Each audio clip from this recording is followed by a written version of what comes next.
What is going on, guys? Thank you so much for joining us right here on Outside the Brand. This is your Monday Night Raw post show for June 20th, 2022. I'm your host, Phil, and of course, this is Outside the Brand. Thank you so much for joining us on your Monday nights, wherever you may be. Guys, the one, the only, Elias is back, ladies and gentlemen. Elias is back. That is the big thing heading into tonight's Monday Night Raw.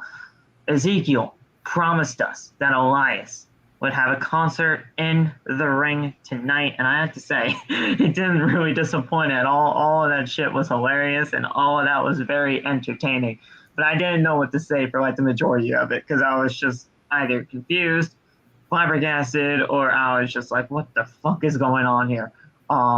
This Monday Night Raw was all over the place tonight, and I don't know if that was a good or a bad thing, but we had the Fatal 5-Way. That was completely predictable because Carmella is now going up against Bianca Belair for the Raw Women's Championship. The other four competitors already had matches booked for Money in the Bank, so I mean, you can take that for what you will. It was just very, very predictable. So there was that. We also had Champa and Styles in a match, which I could give zero fucks about, and that's kind of sad that I'm saying that because it's Tommaso Ciampa, and I freaking love that guy. Yeah, I got something to say about that when we get to that. The Nigerian Giant. Omaz! You gotta do the cut. You gotta do the cut. Omaz! He is officially in the Money in the Bank ladder match. He qualified by defeating our bro Matt Riddle tonight.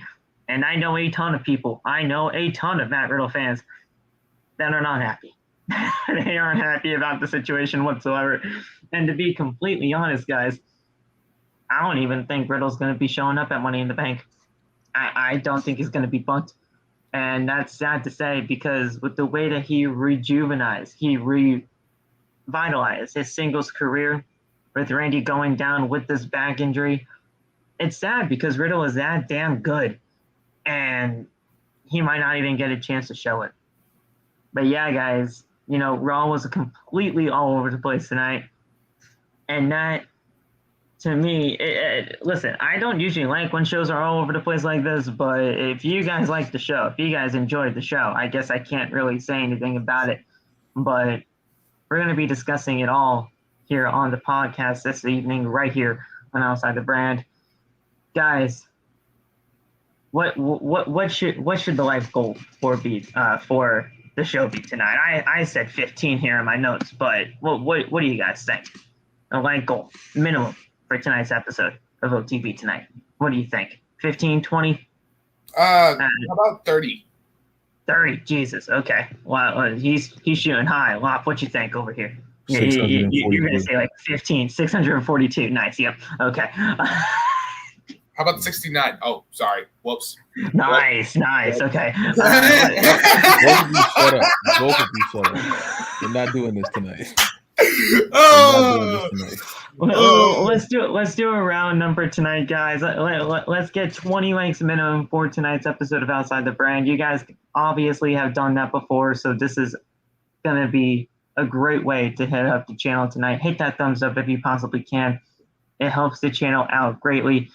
We should see no less than 20 likes on the video, and that is minimum. So go hit that thumbs up button if you haven't already. If you missed anything on the channel over the last few weeks, you guys can go check it out. It's all on the homepage of the channel. We just celebrated episode 200 this past weekend on Friday, so go check that out. It's all on the homepage. We had a ton of fun just chatting up with everybody and just really celebrating 200 episodes of Outside the Brand. So go check that out. It is on the homepage of the channel. Turn on the bell for all notifications. That way you never miss when we go live, and follow us on social media. All the TikTok links are down in the description below. You guys can follow me on Twitter and Instagram at BillyMatt_, as I live tweet during the shows each and every single time. So go check that out. Also, go get your t-shirts. Bonfire.com, the exclusive home of Outside the Brand, and it's merchandise. It's the merchandise store. I was like, yo, go get the fucking merch. What do you mean? The merchandise. the exclusive home of Outside the Brand and its merchandise. You guys can go get this t-shirt right here. Once I actually can scroll down, you guys can go get this t-shirt official now on bonfire.com, the exclusive home of Outside the Brand and its merchandise. It is officially on the site right now. That is our new and improved logo. You guys can go get that in a t-shirt, in a long sleeve t-shirt, in a hoodie, but I don't know why you would want it in a hoodie, because it's it's gonna be hot as balls soon. Summer starts like tomorrow, I think. Well, actually, summer officially started tonight. Yeah, but I love it. You know, I love summer. I love the heat. Yeah. I love you this. guys can get this. You guys can get the hoodie early for the fall and winter months, but I mean that's a long ways away. Winter, but that's why I got the hoodie. I hated the winter. But yeah. But go get the t-shirt right now. It's on bonfire.com, the exclusive home of Outside the Brand and its merchandise. You guys can rep OTB wherever you go by just getting this t-shirt, and it directly helps out the channel. So go get your t-shirts today on bonfire.com. You know what I want to, I'll never forget the first time that we found out that I found out merch. Like I said, we got out our first merch, and then I was like, yep, I'm the first one to get it. Let me get my card out. I was like, I swiped that bitch out, and I was like, I'm the first one to grab that bitch. Let's get right into the show, guys. This was an absolutely crazy episode of Monday Night Raw tonight, and like I said, you could decipher that how you will. You can decipher that as a good thing. You can decipher that as a bad thing. This show was all over the place tonight. How did you guys feel about the show overall? It's all right. It was not too bad. I would say that main event was all right. Why you gotta do her so dirty? We'll get to it. But I'm glad I saw Elias, though. That's kind of what I was so concerned. We were talking about it in the chat. We were so concerned of how was this going to go down. But then I'm also thinking, I also had a little bit of Attitude Era vibes a little bit. I was like, remember when Mick Foley brought like the three faces of Foley on the screen and they took Cactus Jack out there to face Triple H? And I was like, it's kind of like that a little bit. So they kind of brought that back. So we're going to get to it. We'll get to it. But the show, after all, Elias happening tonight. Yeah. But the show, not too bad. It was okay. It definitely had its ups and downs for sure, Locke. Yeah. I mean, when it comes to the Elias and Ezekiel stuff, that's going to be entertaining for the people that have like that real sense of humor that people really enjoy when it comes to comedy in professional wrestling. And then you had a match between Tommaso Ciampa and AJ Styles should not be something that I just don't give a fuck about. Like I should want to see that match. I should want to see who could come out on top of that. But Styles, he hasn't been feeling it, or at least been feeling the same as of late. And Ciampa, they haven't done a single thing with him. I don't know what else to even say other than what's going on with Styles and what's definitely going on with Ciampa. Mm-hmm. What's going on with Styles? I hope he's not punished just because he just did a cameo for Impact. I hope not, because you know how WWE is not liking when their talent goes to a different promotion or shouting out another promotion and they get punished or something, like they get like no title shot or something. Like I just hope AJ doesn't have that. And Tommaso Ciampa, right when he joined the main roster, I knew it was going to be a downfall for him. Like we all knew. Like once he said his final goodbye to NXT, I was like, well, let's see how Vince handles him. And then I found an article that he actually gave up on him. So I was like, yeah, I knew they would do that to him. I saw it coming a mile away. What you think all about this, Loft? I mean, AJ, Ciampa, it's kind of all over the place. And then obviously the Ezekiel and Elias stuff. I don't know what the issue is with the whole Ciampa and AJ thing. I didn't have a problem with the match. I was just happy that Ciampa got some TV time. I told you when I first saw the card for tonight, I was just happy Ciampa got some TV time. I know he's probably not in the best position right now, but I hope this is a start of something. I don't really like that he just is like the Miz's guy to like jump everybody. Then they have the match, but I think he's more deserving of something that he can like build on his own besides just being something that the Miz has to press a button and pop in. You know what I'm saying? Yeah. I don't know yet. I'll say this: Can we all admit that Ciampa's literally just like the Miz's like security guard or whatever the fuck? At the moment, yeah. Yeah, I have no idea what the hell they're even doing with Ciampa right now. Like, it's really... It's bugging me that they don't have a serious kind of direction for this guy, because the guy is so talented. I mean, you look at the pedigree that he had over there in NXT with the likes of, obviously, Gargano and many other rivalries that he's had over the course of his NXT days.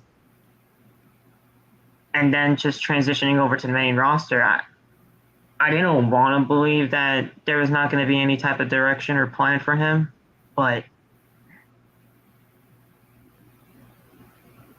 I feel like that's almost every single person now that comes up to the main roster.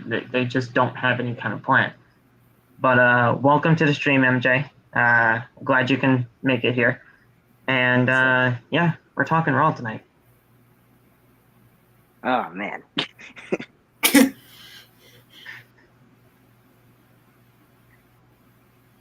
So let's talk about Champa. Well, we're just going over just some random thoughts about the show, but I just brought up Ciampa for a little bit.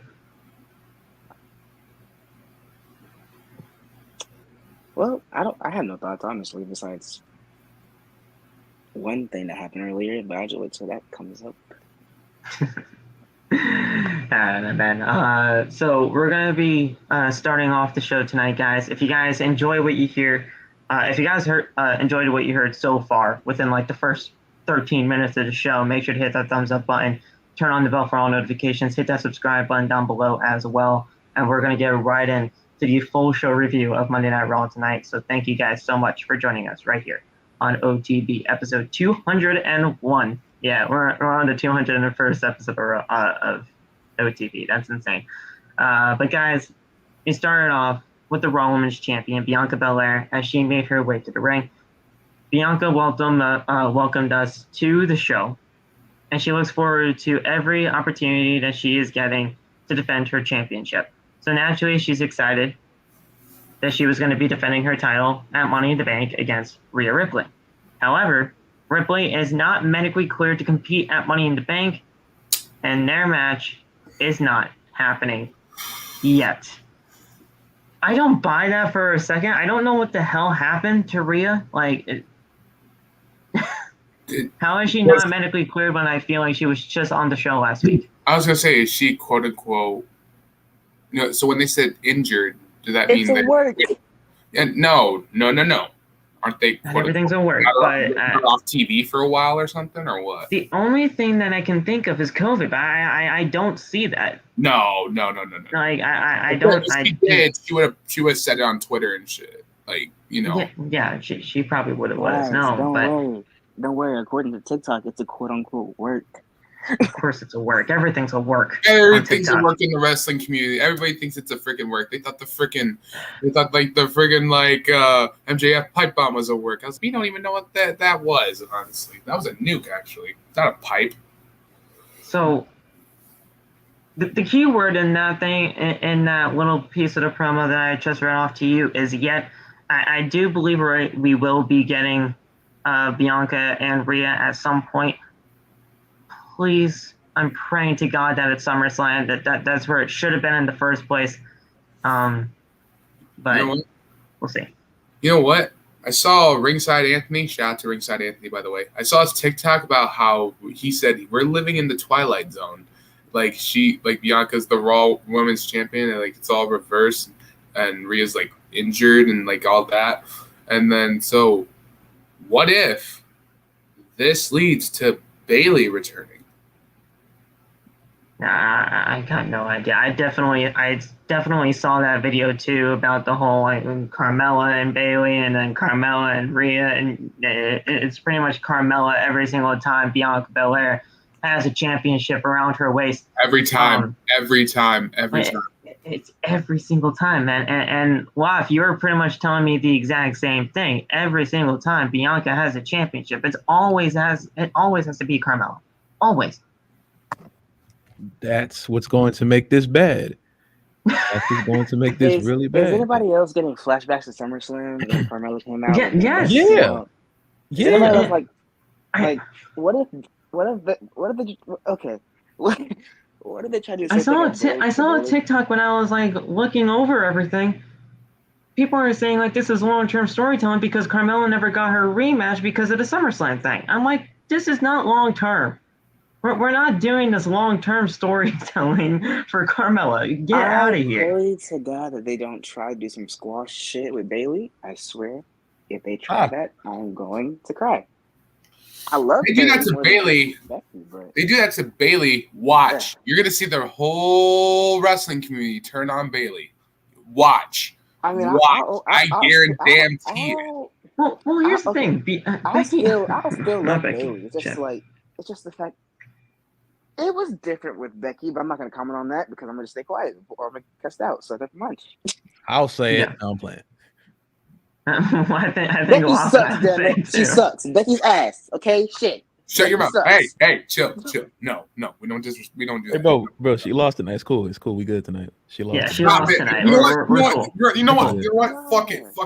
Tonight was a victory. This is what it is. I am sick and tired of people. I'm sick and tired of her getting disrespected like this. This is unacceptable. We do not disrespect Becky like this. No. Victory of the North. It's okay. Bro, no. You loved it. Cry if you need to. Just let it out. I'm not crying. I'm upset. I'm in pain. Why do they do this to me? Wait, Saul. Not my fault that you like Becky too, bitch. Okay? I'm sorry. Oh, damn. Watch your mouth. I can call it that. Damn. My current one got released. He's the last person I actually have to have. No, now I'm going to cry. Saul, please. No, we're not bringing up Sasha here, okay? No. She's the only person I have, okay? She's the only person I have. I mean, you could have had Cody too, but no, you had to disrespect him. Fuck that! No! You have Bianca Belair, you know what I'm saying? I mean, she's on my top 5 currently, but no. Damn it. You have Katie Vick. I'm sorry. I'm gonna shut up. Hey, no, whoa! No. Get out of here. No. Oh, stop. No, Phil, please. I have every right. Phil, no. Phil, please. I'll chill. I have every right to put you backstage, bro. No. Watch your mouth, bro. All right. Belair says that when Rhea is cleared to compete, she will be waiting. Until then, who will she be facing at this year's Money in the Bank? Tonight, there's a fatal 5-way to determine her new number 1 contender. Alexa Bliss versus Liv Morgan versus Carmella versus Asuka versus Becky Lynch. Lynch then comes out to interrupt Belair. And Olaf, this is where the predictability begins. Mm-hmm. What did I tell you before we hung up? Each one of the competitors were going to meet in the ring, and they're all going to start yelling at each other and then match. Right? Yep. And what happened? That exact scenario. Exactly. See, I know this company like the back of my hand. So Ilstradamus.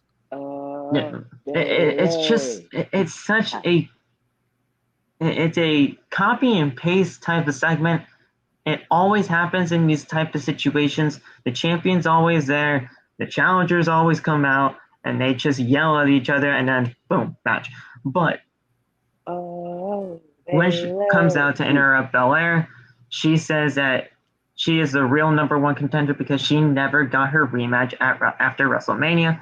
Lynch then continues that at Hell in a Cell, she had a match won. She had the match won, but Belair stole it from her. She says that she's been mistreated and made the jump through, and she's been made to jump through hoops, but it's fine because after all of this, she will win tonight, and she will be taking her title back, and that'll be much sweeter. Asuka then comes out, pretends to cry, mocking Becky Lynch, calling her a baby, and then she starts to bite, and then she just starts to bite back in other trash talk until Liv Morgan then comes out. Morgan then says that Becky shouldn't just be worried about Asuka because she's all ready for the fight.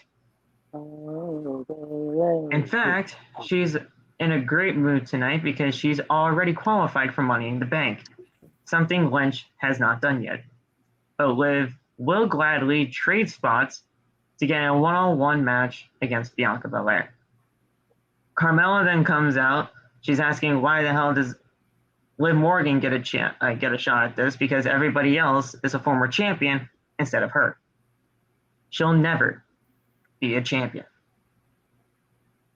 Her words, not mine. I don't want anybody to freaking... Wait, hold on. What? Say that last part again. She says that she will never be a champion. Carmella said that? Yes. She literally, you know what? Okay.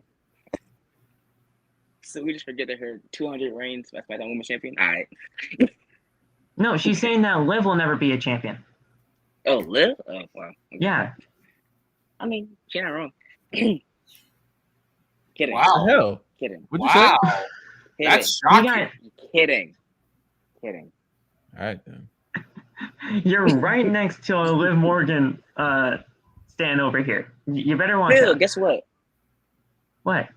You're a wizard. I know I'm a wizard. Thank you, Josh. I I thought am a Jericho wizard. was the wizard. What the fuck? I took that now. I'm the captain now. Okay, I'm the Damn. captain now. So you Damn. took Wait, hold on, wait a minute. So you took the tribal chief, you took the wizard. What are you taking next? Are you taking the drip? You better not take the drip god from Seth. Wait, will. If you are taking the drip god, we are throwing hands. I'm telling you that. Hold on, time out. So Phil, you took the wizard gimmick just like you took Chris Danger's gimmick? Okay. All right. So wait a minute. So have a good night. wait. So you put the. You know what? We're not going to get into that. No, We're not doing the DMD thing. Okay, that's Adam Cole's job. Carmella then suggests to kick Liv out of the Fatal 5-Way to make it a Fatal 4-Way. Morgan then says that she's been here, and if Carmella keeps talking, she will give her some more weeks off. Carmella then says Liv is only here because she rode Alexa Bliss's coattails. Thanks, Bliss Aiden. then is the last person to come out and says that Carmella maybe seeing that Carmella continues to run her mouth, saying that she is never the one to be successful on her own. Belair then tells them to just all shut up and let's get to some action. Get this Fatal 5-Way started right now. Oh, Bailey. Ha. Sorry. We need Bailey back in my life. I do. Facts. I really do. SummerSlam, I feel like She's a wizard. If she's been a wizard all this time, she's been a wizard for like 4 months and she needs to return. Since you're a wizard and you have Fury Parents, can you bring back Bailey, please? I've been trying, bro. It's not my fault. She's been clear for like 4 months and she doesn't want to return. Hey, Lost. She needs to return. Love. Yo. Can you ask your parents to bring back Bailey? What'd you just ask me? Can you ask your parents to bring back Bailey, please? I don't know what you're talking about. he's like, speak English, sir. Can somebody ask their parents to bring back Bailey? Someone, anyone, please. Bailey doesn't want to come back right now. That's what I She's think. been clear for like 4 to 5 months. I don't think she wants to. You know what? Just give me Nia Jax, damn it. Oh my god, Yeah, no. No. Hey, hold on now. Hold on. Give me NXT Nia Jax. How about that? No, She never won an NXT I'm champion. good. I'm fine. No, what? Give me NXT Shayna Baszler, please. Give me that. You already have Sasha Shayna Naomi Baszler. back, please. Thank I you. said NXT Shayna, Yeah, basically. but you already have Shayna Baszler, so you can't have NXT Shayna. You already have Shayna Baszler. This version, Shayna sucks. All right, so let's wow. get right into. Damn. You know, What damn, Phil? she does. I mean, there's nothing about this version of Shayna Baszler that I like. Okay, I'm sorry. Becky, Asuka, Liv, Carmella, and Alexa. When I was making videos for this match, I commented, "Watch, Carmella's gonna be pinning Liv Morgan," and Don't tell me she did. Don't tell me. she 100% did. Yes. See, is she a wizard? Becky was obviously not going to get pinned because, I mean, it's Becky. I mean, come on now. Becky too, bitch. Yeah. Who else is there? Asuka, she obviously wasn't going to get pinned. I mean, it's Asuka. No one's ready for Asuka. Deadass. And Alexa, I didn't want to see her get pinned, to be completely honest. So it was either down to those two. I mean, I would have threw hands. To be completely honest, this Fatal 5-Way was so goddamn predictable. With the way that things were, going down within the promos and everything, and how pretty much everybody on this Fatal 5-Way had a match either booked for tonight or at Money in the Bank. There was only one option, and Carmella was that option. Bro, I don't. Okay, here's the thing that I'm going to say. This might be controversial. But, why couldn't Liv pin Carmella? Because Carmella used to get pinned anyway. Liv is in Money in the Bank. Oh, yeah, that's right. Damn. Everybody in this match besides Carmella was booked for something at Money in the Bank. Well, at least Carmella gets pinned at nighttime with Corey Graves. That's right. Oh, wait, she's injured. I was going to say, where's Zelina at? I was like, oh, she's injured. Forgot. I was going to ask the same question, but I haven't watched Raw in like 2 months. So, or like 4 months. Really. All right, go ahead. Well, if at the end of the day, Carmella versus Bianca Belair, I thought Rhea was just a stepping stone to SummerSlam. This feels like more of one. I'm kind of scared for some SummerSlam deja vu type shit. Like, I'll lose it. I swear, I just have a feeling that Bayley's gonna come back and just attack Carmella and then maybe possibly squish Carmella, and that's kind of. Yeah, I mean, Carmella's not winning this match. I'm Money in the Bank. You know that, right? I'm talking about. I mean, yeah, that part. Yeah, I know that part. But come on, come on. I mean, it's gonna be messy. If they do the exact same thing that they did last year with Becky instead with Bayley instead of what they did last year with Becky, if I didn't like that with Becky last year, I'm not gonna like that with Bayley. I'm not. How can I like that with Bayley? Well, I mean, you better tell Bruce Pritchard that. And that's the issue, because if they do the same thing with Bayley, then everyone gets mad at Bayley. Everyone's like, oh, you guys wanted Bayley to come back. No, stupid. We wanted her to come back and not do something goofy like beat Bianca in 25 seconds. That's the issue. Right. We're not coming back. And you want to know something? That's not going to be her fault. That's going to be the WWE's fault. I don't care whose fault. I'm so tired of hearing that. Man, just because it's not someone's fault doesn't mean that they are still not the. Bayley has a freaking word. So if she doesn't want to do that, she should speak the fuck up. No, Becky should have done the exact same thing. Not even that. Just because we all know it's not their fault. It's not. We all know that already. That doesn't mean that we're still not going to look at the character a certain way after the character just did something like that.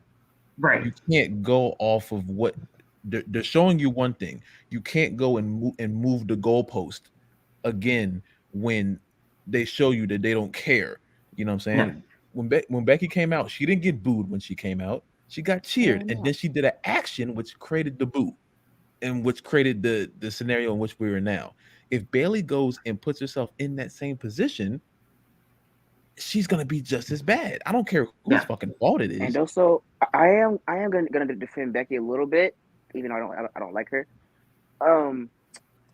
She's stale as fuck, bro. Like, I'm gonna give that 100. She's stale. Like, that was also another problem. Her character, when she came back, was stale as fuck. The man shit is stale. She got a broken fucking nose, and that's the only reason it got over. That shit was done. That shit was stale. She has the same gimmick. She has the same gimmick. It's just a different name. That's why people don't really like Becky. And if you add on to that SummerSlam bullshit, that's even more reason why I don't like Becky. So But- got 100. But hang on, wait a minute. Where's all this reaction when Rock comes back? Every time. Every single That's different. The Rock isn't gonna beat anybody. I didn't say Rock, I said Brock. Oh, Lesnar. Brock? Well, that's different. Oh, because no one likes Roman Reigns. Exactly. Fuck Roman. No one Wait, likes watch him out. Watch him out. Watch all y'all's mouth. Nah. Definitely tried it.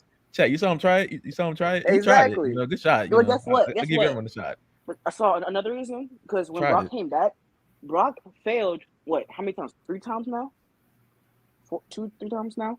He failed at fucking Crown Jewel. I think it was Crown Jewel. And fucking WrestleMania. This is like, but I'm also like saying like before, like every time when he comes back, and the reason why also he did something that would piss the fans off. But yo, And where is this at? You know what? I got this. I'm gonna defend this. The reason why it's different. Number one, Bianca was, I believe, like 5, 7 months into that championship reign, and she wasn't stale. Roman is trash and stale, and it's boring as fuck. And he's been champion for like what, 2.5 years now? Yeah. Bro, the Roman Bianca got thrown to the wolves fast. Exactly. And on top Roman of that, is not Roman is on the part-time shit, so that's even worse. So of course people gonna cheer for Brock. And also this another reason is because this combining the world title bullshit is not, they're not doing shit with that. No, not at all. I was an advocate for that at first, and then all of a sudden he just decided not to show up. Exactly. Like, listen, if you're gonna be a double champion, and that is what he is, guys. He is a double champion. They are still recognizing it as 2 singles championships. They're not recognizing it as 1 championship. It's 2 championships. Exactly. If you're holding 2 championships, where 1 championship is not even existent on Monday Night Raw, the biggest championship is the United States title, which has absolutely done nothing since Austin Theory's won the championship. And the Intercontinental Championship, which also means jack shit on Friday Night SmackDown. You show up and you fucking defend your titles. And I'm also gonna say, what was I gonna say? Fuck, what was I gonna say? Shit.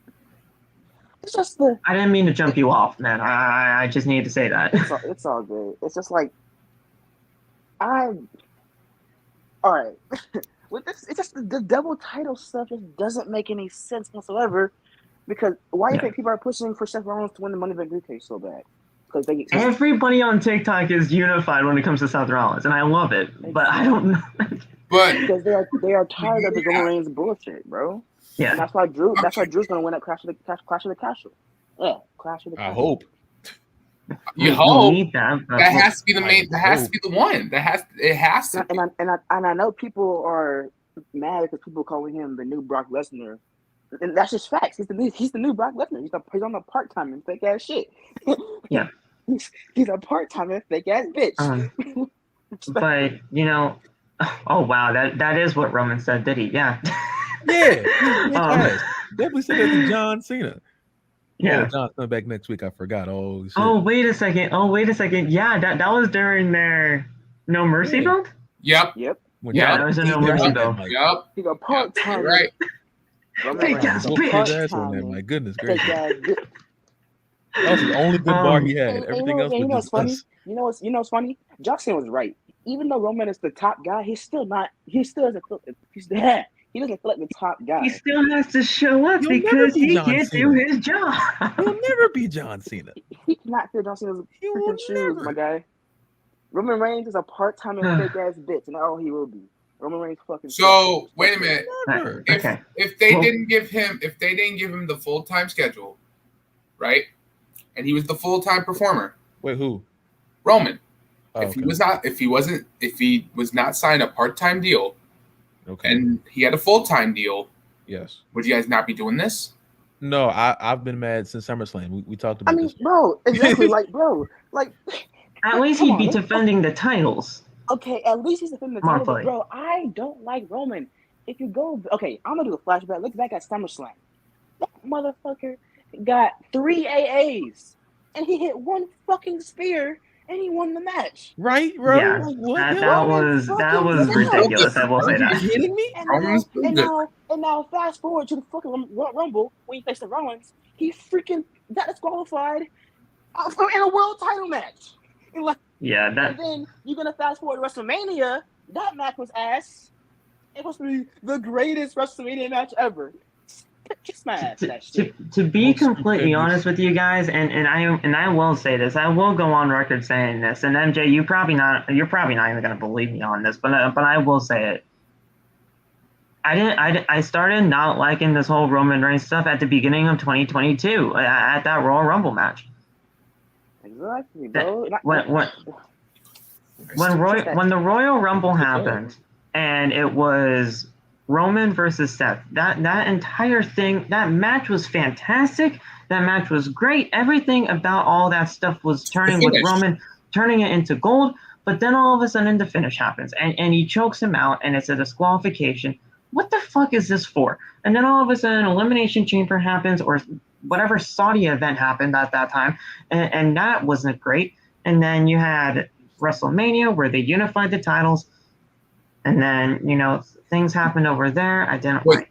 That match was one of the worst main events in the modern WrestleMania history, and I will go down in saying that because the spear and Superman punches that does not make a main event match to me. No, I don't want to hear no defending that he hockey shit out of place. I understand that, but at the same time, if you're gonna advertise being the greatest WrestleMania match ever, have that match be longer. That was not the greatest WrestleMania match of all time. It wasn't, come on, bro.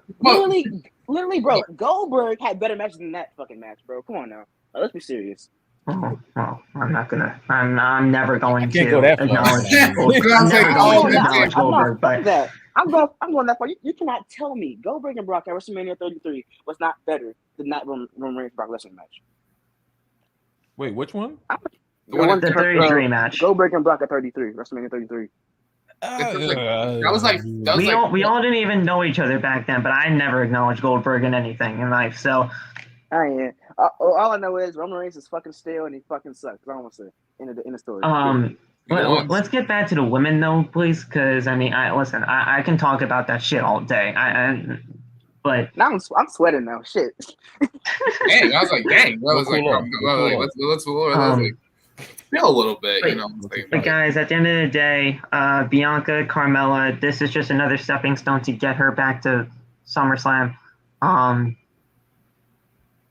Nobody expects Carmella to win this championship. No. Let's just be real. Nope. Unless they pull a Jinder Mahal. I fucking hate Jinder Mahal. Why do you have to bring this man up? Why? I'll break everything to try to. God damn, Jinder Mahal, get off my TV. Don't hinder the agenda. I hinder the gender all the time. What does hinder mean? What does hinder mean? I don't know. I don't know. I have no idea. I never knew what hinder meant. I thought I was stupid. I'm like, I never heard anyone say hinder before. What the hell does hinder mean? All right. All 5 women are down at this point in the match as the fans are chanting, "This is awesome." They get up and Becky clears most of the ring. Liv then hits her against the ropes and goes for the Oblivion, but Becky holds on to the ropes. Lynch then hits a manhandle slam, but Asuka drags her out of the ring and drops her with a head kick. She fucking sold that like death, did Becky, so I'll at least acknowledge her for that. Bliss then looks for a twisted Bliss, but Liv got the knees up, and then Carmella hits a super kick once Liv was able to get up on her feet, and that was it. 1, 2, 3.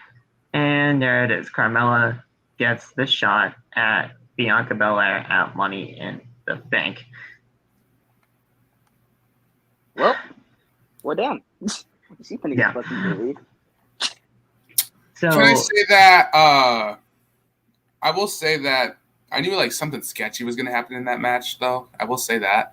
Like, you guys kind of like were aware like something like off was going to happen in that match. Like I said, Carmella winning. Like, you knew something was coming. You knew something like that. When everybody else is booked for the Money in the Bank pay-per-view or the main event to qualify for a Money in the Bank ladder match spot, there was only one person left to win.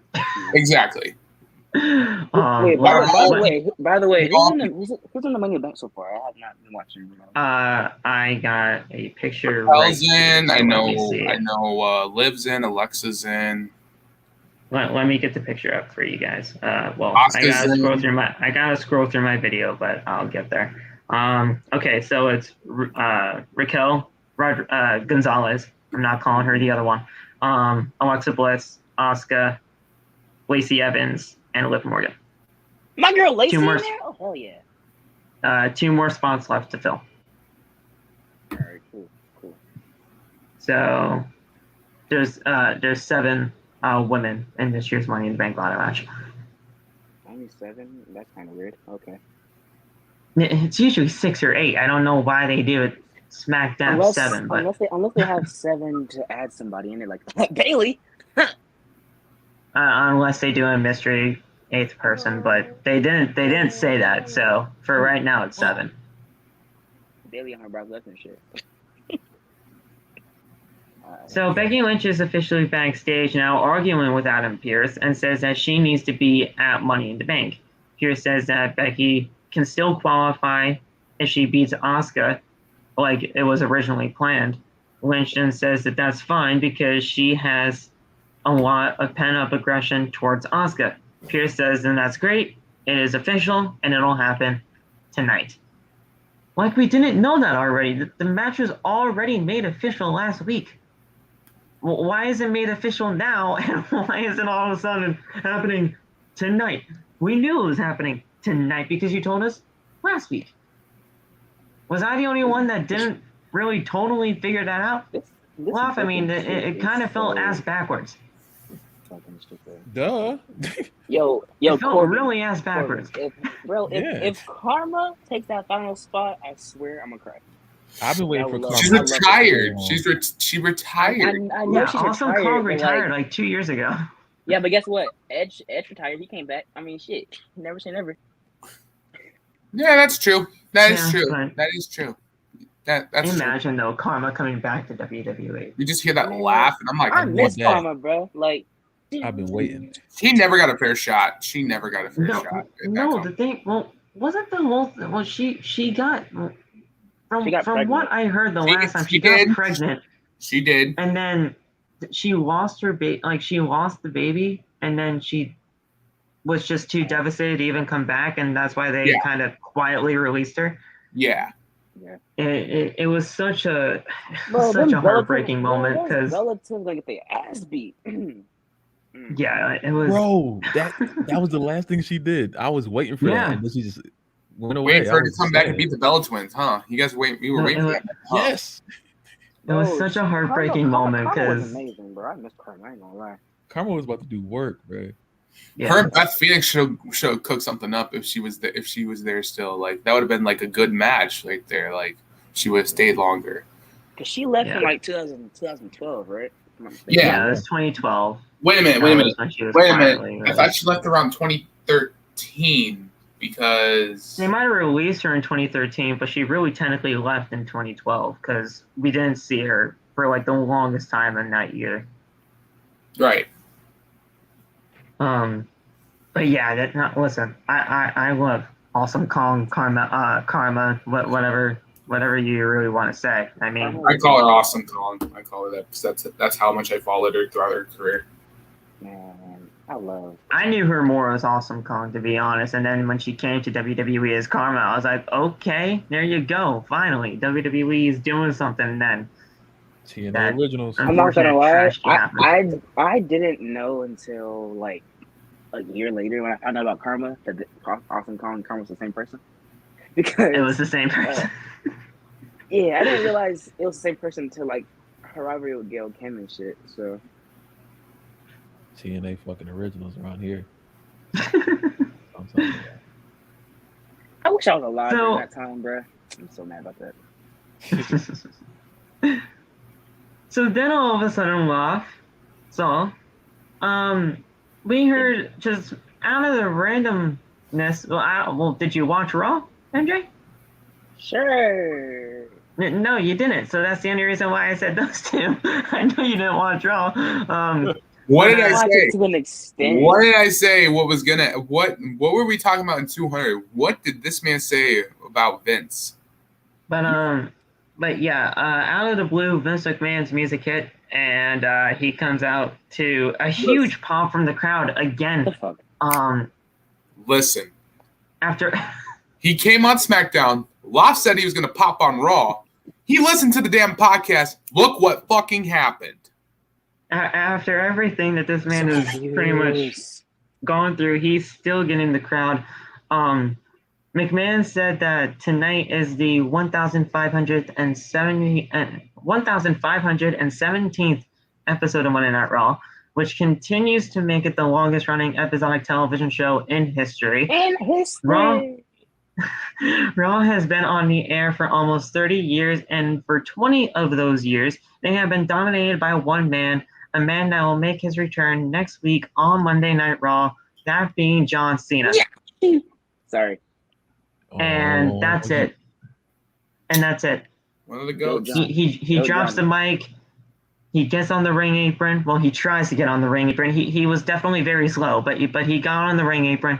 He stood on top of the steel steps, and he jumps off those motherfuckers at 75 years old or 76 years old, however the fuck old he is. He's built different. Hello. He jumped off those things. Yeah, watch them damn quads. I don't understand anymore. I don't understand. Vince is built different, y'all. So like when he got in the ring, guys, he was about to use the goddamn jumping jacks. I was like, what the fuck are you doing? I was like, holy shit, this is not fucking happening. And then once he ripped off the blazer first, I was like, oh, this ain't fucking happening. I was like, there's no way. Yeah, then he was like jumping for joy in the ring. He was just like jumping. I was like, what is happening? Fun fact, this man's still undefeated. This man's undefeated. He hasn't lost yet. He just stopped all that jumping around. Wait, time out. Hold on. Wait, who's undefeated, Soul? Vince. He hasn't lost. The fuck, he's not. He defeated Cena 10 years later. 10 years. He defeated Cena, and then he defeated. He lost a steel cage match to Stone Cold Steve Austin, so he technically is not undefeated. Okay. Listen. At the end of the day, what Vince is doing right now is he's just trolling the fuck out of us. You know, listen. Stephanie McMahon may be CEO of the company, but that is solely by title. She is not fucking running anything back there right now. Vince is pulling the goddamn strings. He is running every single little thing about that show. He's still a part of creative, and everything about this show is still revolving around Vince McMahon. Stephanie McMahon is the only person that is CEO just by title alone. There's no fucking way that Stephanie has any say in what is happening right now. There's no way. No chance. If he shows up NXT tomorrow, I'm gonna lose it. I swear to God, I will cry. I guarantee you, every single thing that is going to be happening with Vince McMahon, he's just going to continue showing up, and he's going to continue doing these random promos about matches. He's going to manage about matches or segments that we already know is going to be happening, and that's just that. Hey, he's going to message. He's going to manage Theory. Now, Law. He's been managing Theory. He's the one that Theory is pretty much jacking off right now. Hey, yo. If Vince shows up to the NXT UK, I am not watching wrestling ever again. I don't watch NXT UK, so there you go. But yeah, Carmelo, come on! You can't miss Carmelo Hayes. Come on.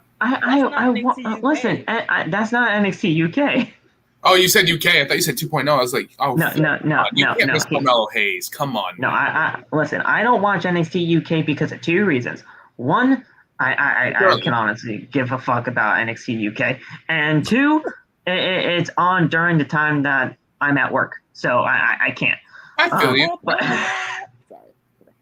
But yeah, no one's defeated. No one's and trust me, I am not watching main event or NXT Level Up or NXT Dark. You can Level Up is kind of fire. I ain't gonna cap. Level Up is not too bad actually. You should try it. You should look at it. Level Up got some really good competitors in there. Level Up. Vince might show up at main event or NXT Level Up. I die. Like I die. God. Watch no you see it. If they watch main event. Phil, look what you did again. Look what you did. It's not me. It's Aiden. Aiden's the one that's typing this shit. Hey, but you addressed it. Look what you did. Listen. I acknowledge our viewers. Okay, I can't just not acknowledge. I know. I get you, but I was like, oh, dude, come on. You're just giving the man ideas. You're gonna make. The point is, Vince McMahon is just trolling us at this point. He's just gonna say every single edition of Monday Night Raw. He's gonna tell us segments that we already know is going to happen, and it's just what it is. That's his new character. He's gonna come out every week and say things we already know. I'm telling you right now, listen, Stephanie is only CEO by title. She's not running a single fucking thing. Goat Steph? Kidding. Listen, I want Steph to do something more than just being a title. When the king bow down. Her theme song is fire. I love that shit. The theme song's great. Damn. Shit. The theme song About is time fantastic. somebody agrees with me, man. Shit. That shit go crazy. The theme song is fantastic. I do go crazy to it. That theme song will slap your mother in two pieces. That shit is crazy.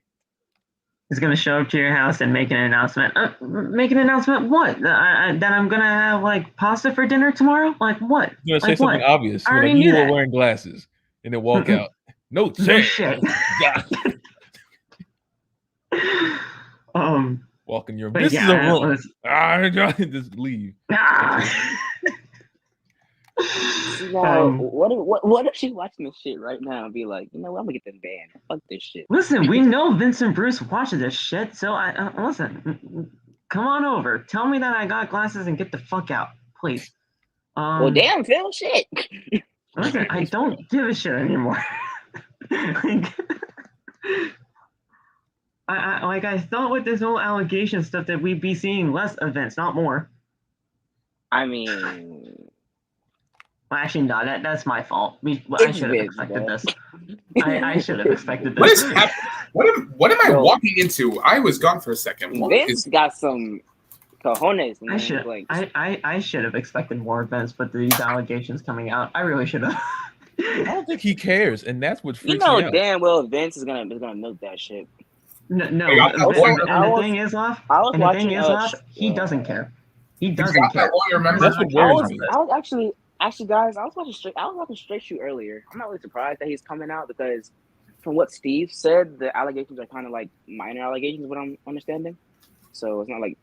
Well, it's only one person for right now, but there could be others. And until that happens, or if that ever happens, Vince doesn't care. I'm sorry. Okay. No, I have every right to take you out again. What on earth is going on here? Phil, please. Y'all gotta calm down. Calm the fuck down, man. I can't even enjoy a strawberry without you guys are saying something like fucking wild.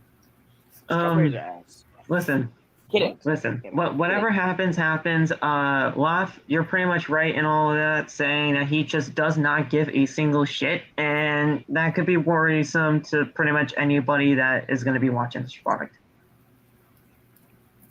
Yeah. Their stock is going down too, so it's like I don't know if he really just doesn't care or he's just super in character, but he's doing his thing, I guess. So we come back from commercial break, and Riddle is out here. Says that his Goat Riddle, yes. His best friend Randy Orton may have had his career ended a few weeks ago. His career is not over. They're legitimately acting like Randy Orton's like fucking dead. Like, and I don't get it. Like, I mean, if Randy Orton retired right now, would I really like mind that? He's in Viperville Yes, right I kind of would He's because he's doing chilling. some of the Retired. best stuff now. right now. Yo, listen, he's chilling in Viperville right now, so he's Oh cool. my God! Remember Viperville? Jesus Christ, That's that was so. Am I that That's damn good young? shit, What the hell? What do you mean? What? I don't remember that shit. How do you not remember Viperville? What year was it? 2016. That was when he was facing Brock, right? Oh, 2016. shit. Around there, Oh, yeah. shit. 2016, Damn. yeah. Like mid Oh, 2016. okay. Like Well, mid I 2016. am just slow. That just makes me slow. Viperville. That was like SummerSlam 2016 stuff, right? Yeah, because he was facing Brock. Yeah, then. you're right. Yeah, you're right. You're right. Right when the RKO out of nowhere stuff started. Yeah. Well, The shirt. Yeah, I love the You mean RKO. when- Yeah, you mean when the Randy shirt. Orton actually got the like, shirt came out of nowhere. Yeah. That shirt was But fire too. I ain't gonna lie. yeah, so he's out here and Riddle, and he was saying that Orton's pretty much dead. R.I.P. that put. No, I'm playing. Hey. Hey! Everybody again. Hey! Hey, no, that's a good song. Like, what you mean? I'll just play. So he made a promise that he would seek vengeance on for both of them, and he came super close to that. He Facts. went toe to toe with the Tribal Chief and hit one of the sickest RKOs ever, and those were his words. But at the end, Time out. Roman was on Raw. no, SmackDown. Oh, I'm about to say, what the fuck was this? He was just on SmackDown like 3 days ago. He could have been there. Could have been doing a dark match or something. Well, I thought you said he was on Raw though tonight. I thought he was on Raw tonight. Listen. Roman doesn't show up even for dark matches, so there you go. Fuck Roman. Kidding. Okay, we're getting over this now. So he went toe to toe with the Tribal Chief and hit one of the sickest RKOs ever. But at the end of the day, Roman hit him with a spear that almost broke him in half. Riddle says that he let the fans down. Broken in half. And even more, he let his best friend down, his brother from another mother, Randy Orton. And he did actually say that, yes. Even though he can't challenge Roman for the undisputed Universal Championship, he can do one thing, and that is win Money in the Bank. Riddle says that there are a ton of tough opponents in that match, including Seth Rollins, who he did Cody Rhodes dirty, and he wants to hit Rollins in the back with a ladder for revenge. MVP and Omaz come out, and MVP says that Riddle must be hanging out with Snoop Dogg or with Wiz Khalifa too often. Because I mean, I wouldn't mind that. I mean, you ever think like Vince could ever pull that off? Like bring Wiz and friggin' Snoop? Why do we keep bringing up bitch ass Vince? Like, damn. Listen. Snoop's been a part of WWE before. It wouldn't shock me.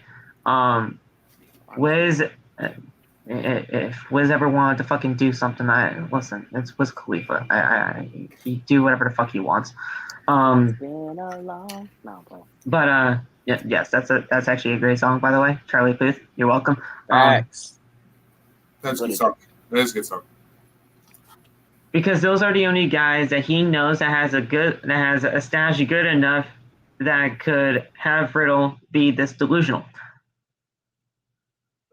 Don't worry though, because Riddle, you will get high tonight when Omos lifts you up high with a double choke slam bomb. Are they actually acknowledging that he gets high? That's fucking hilarious. Yes. Every single week we've gotten some type of high joke. Every single week we've gotten that. I am proud. Hashtag RBD. Riddle says that he will get high when he raises his hand up high, and he qualifies for Money in the Bank. Up next, it will be Riddle versus Omaz for a spot at Money in the Bank. Nice. Well, they continue to do these high jokes, and it's Riddle. I kind of just respect it at this point. I love that idea. Oh, I know that. Oh, yeah. Corny as hell, dog. It's corny, but it's working because it works. Stupid, man. Not the Jimmy do the. I mean, listen. At the end of the day, also listen. At the end of the day, they did make a 420 T-shirt. So, facts, goated for real. Oh, so let's not forget that RVD literally gave this man roll-ups. Like, can we talk about that? I mean, probably did. Like, I'm not gonna put it past. He probably did at WrestleMania.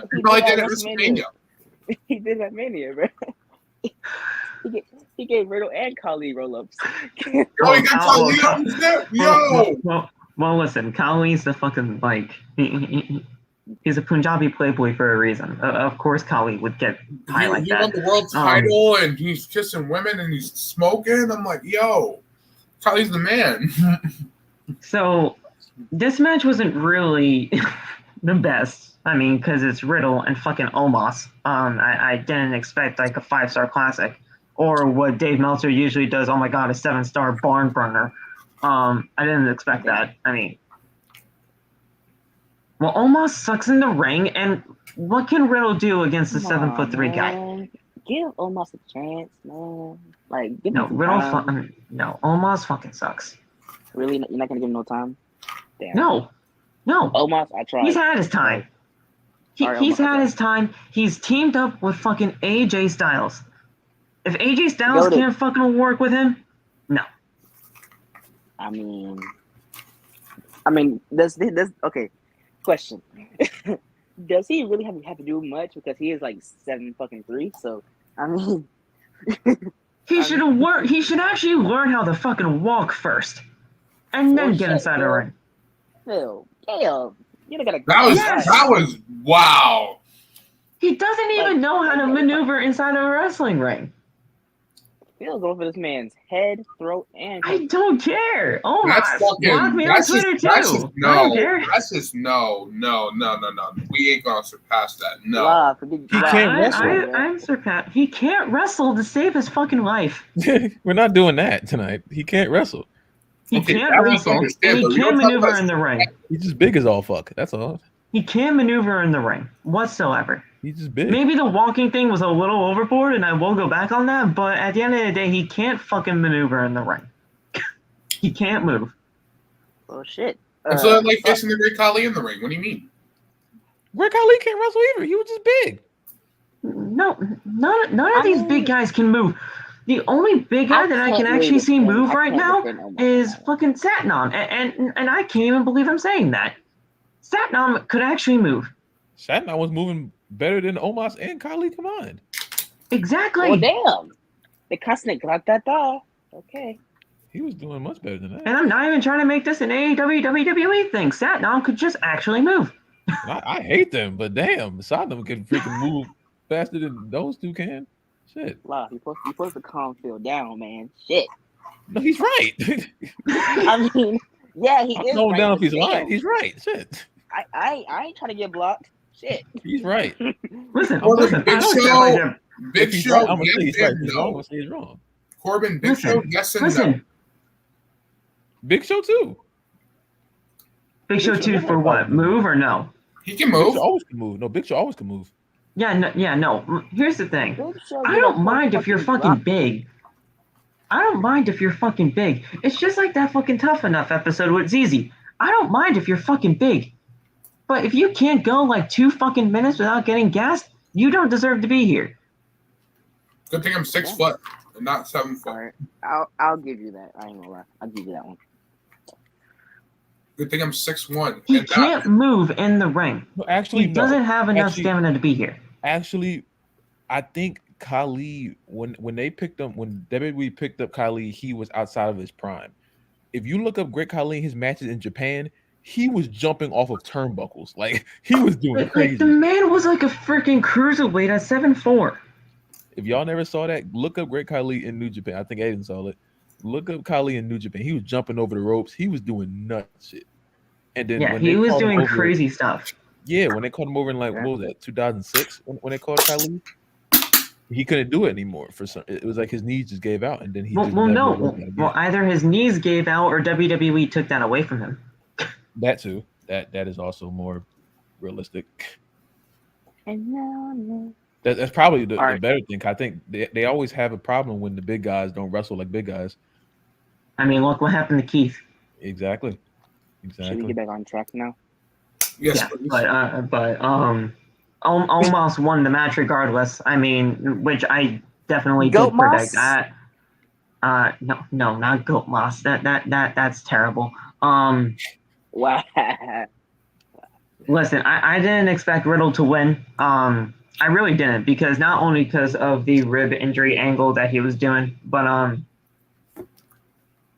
they're just really trying with Omos, and it's not working. Trust me, it's not working, because if I'm not behind it and if Woff's not behind it, I don't really think anybody is. But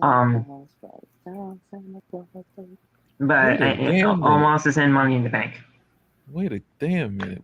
You know what? Never mind. Nope. Oh yeah. By the way, What? Omos is in Money in the Bank. No. I'll tell you later, Phil. I'll tell you later, Phil. Don't sell it. Okay.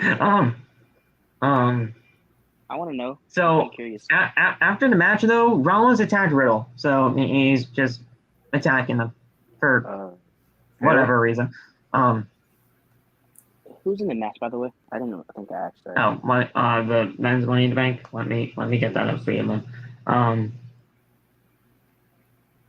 Money in the Bank, 2022. Okay. We got Seth Rollins, Sheamus, Drew McIntyre, Omos, and that's it so far.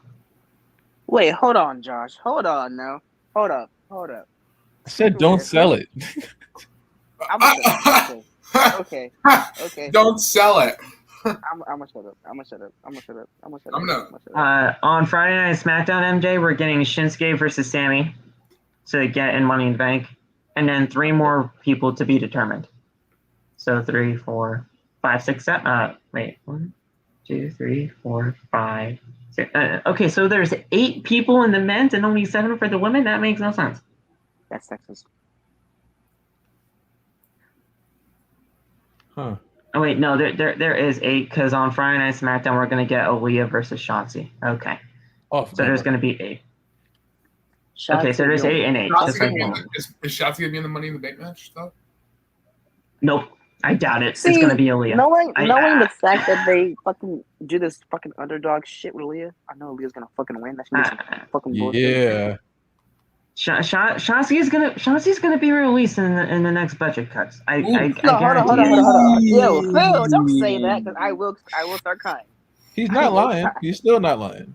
I'm not lying, guys. He does hate it when people lose their jobs, but he's not. I hate it when people lose their jobs. Yes, but Shotzi's gonna be the one to get released. They took her tank away. They're gonna. Oh, Phil, fool me one time, shame on you. Fool me twice, I put the blame on you. Fool me 3 times. No, I'm saying. I'm playing. Listen, They're rapping at him. the man's just gonna rap at me. Just fool me 3 times. Listen, fucking son. No, I'm playing. Okay, all right. Yep. We're moving on. Listen, Phil! Shotzi, I'm not saying that she's not a great talent, bro, but you can see everything that's going on right now. Shotzi is not gonna make it past September. I mean, I'm not saying you're not right, because they literally just all they do is just lock each other into a fucking locker or whatever the fuck that place is called. So I mean, I'm not saying catering. I'm not saying you're not wrong.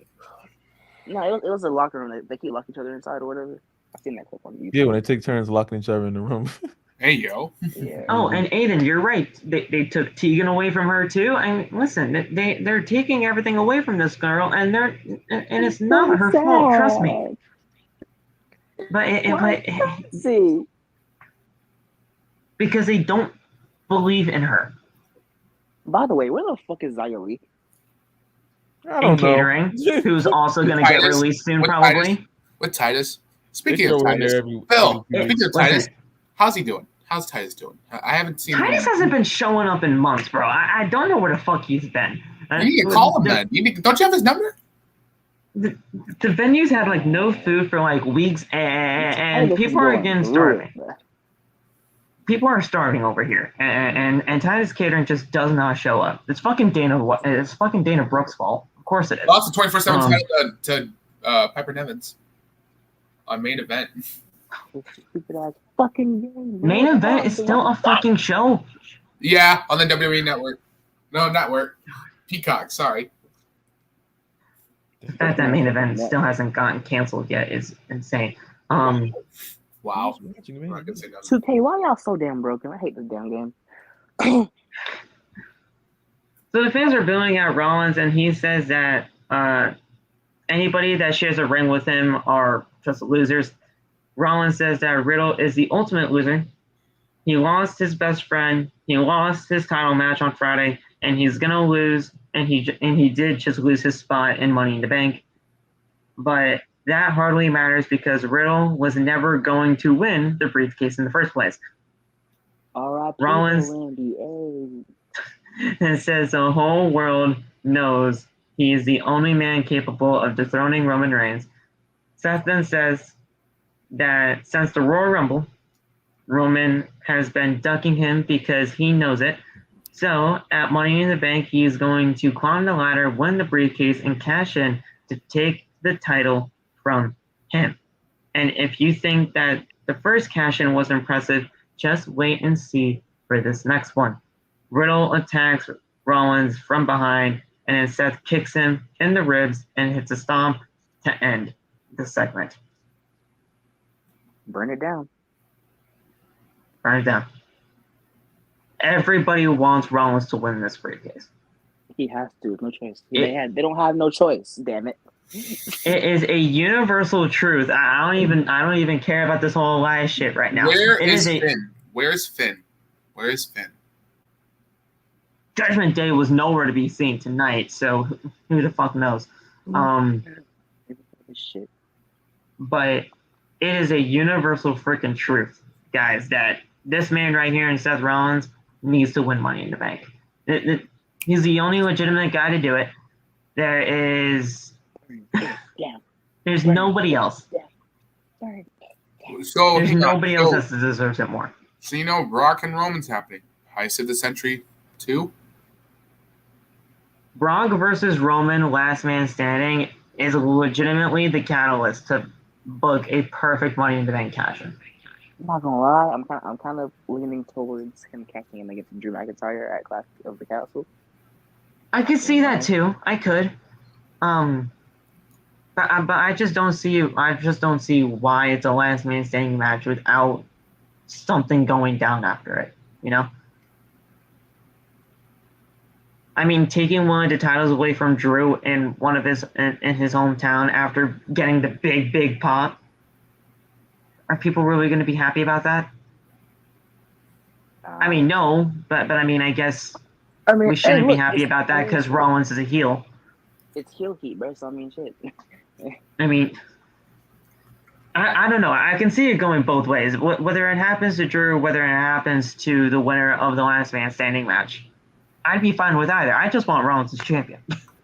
Yes, I support. What do you think about this, Loff? I mean, whether it happens at Survivor Series, I don't even want to talk about that just yet.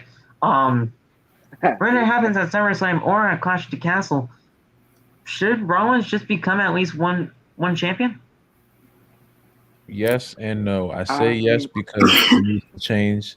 Something has to change drastically, but I still think that Rollins is a better wrestler when he's fighting for the championship instead of being the actual champion. Not saying that even with this character. Yeah, it's his character for me. It works better when he's not champion. You know what I'm saying? It's just I feel like when he becomes champion, it's just like he hits that ceiling. You know what I'm saying? I think that's why he's at such a great point right now because he's been wrestling for so long without a championship, and he's like slowly getting there. But I mean, if he wins Money in the Bank, then I'm cool with him cashing in. I don't care who wins Money in the Bank for the men. Honestly, I don't.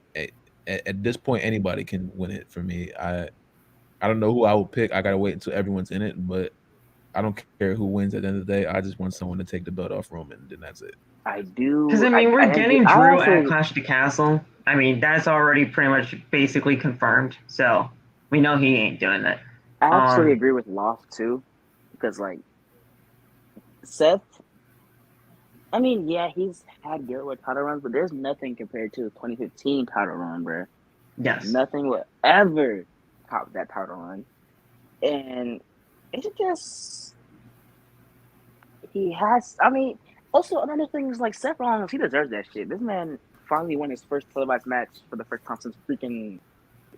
I forgot when the last time he won a match, but before that, I think February. I'm pretty sure. Yeah, this was like one. I believe the last win that he had, which was obviously the AJ Styles match to qualify.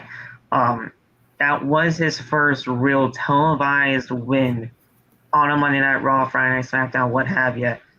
I believe you're right, since February, and that's really disgusting, knowing the pedigree of what Seth Rollins really has for his career.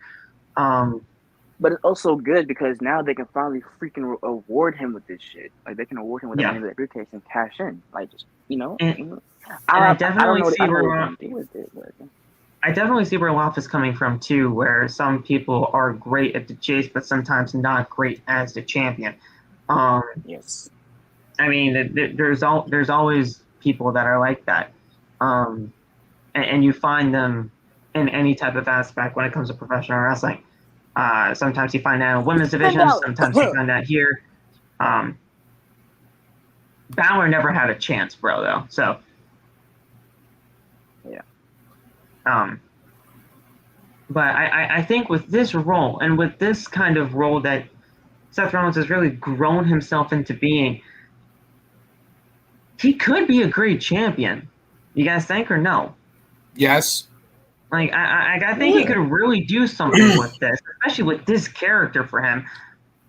Another thing that I'm gonna fucking hate though, but actually, I mean, I hate it, but I don't hate it. Is the fact that I know his title reign is gonna probably not gonna be that long because of Cody coming back at, I believe, the Rumble. Hopefully, probably. Well, here's the thing: if he wins the title at SummerSlam and he holds it all the way to WrestleMania or until Cody comes back, wins the Rumble, and gets to April at WrestleMania, that's from August to April.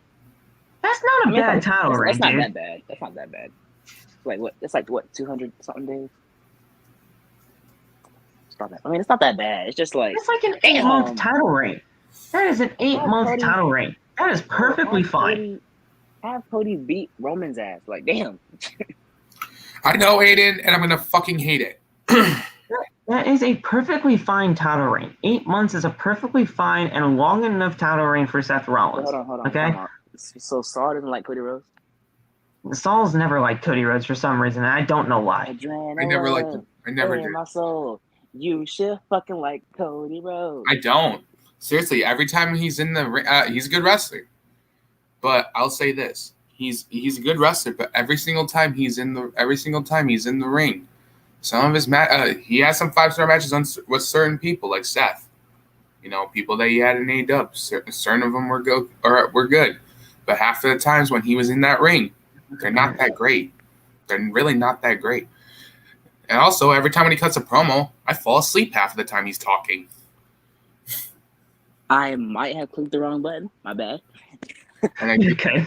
Unless you're back. And I think Cody's like I said, I think Cody sometimes can be overhyped sometimes. Do I accept that do I accept that he's over? I have to, because considering there's a lot of people that actually like him. But it's not going to change my views about him. No. Respect. I respect that. Listen, I respect it. I've always respected everyone's opinions here. You sure about that? I just like Cody. I just like Cody. I love the way that he tells stories within the ring. I think he's a great in-ring storyteller. I think his promo skills are one of the best in the company, in the business right now. Especially every time I see the mic in his hands, that's where I'm like, I just don't see it. But well, that's how I am for Becky. I mean, shit. Nah, I'm wide awake when that happens. I'm wide awake. I'm asleep. I'm in the bathroom. She's fucking Gollum every single time I hear her voice speak. I'd rather listen to a spirit squad listen to Becky Lynch.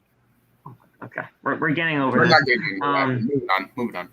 The United States champion, Austin Theory. He is Goat on Theory. his podium once again.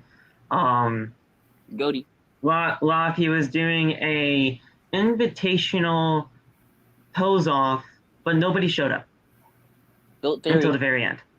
Because no one likes that guy. Goat Theory. I like. No, Goat you Theory, don't. the fuck? No, you don't. He's you know Yes, I what? do. I love Goat Theory. Kind of looking at it, Theory's not too bad as people make him. Goat Theory, that ass. MJ does not like him. He does. You I lying. love his motherfucker. in-ring work. I think he's a great in-ring worker. I think he's a great wrestler. Entertaining's okay. His entertaining is all right. It's all right. He's entertaining. He's entertaining. Yes. No, he's not. To you, you. He can wrestle. This character is terrible. This Okay, character we is can bad. agree with that. We can agree. That's the same damn thing. What the fuck? This character and his promo work are really bad. Yes, but he's a great in-ring worker. He can wrestle for sure. But everything else had after the that is greatest trash. Stone Cold Steve Austin stunner sale of all time. Yeah, because he can wrestle. That goes to Scott Hall.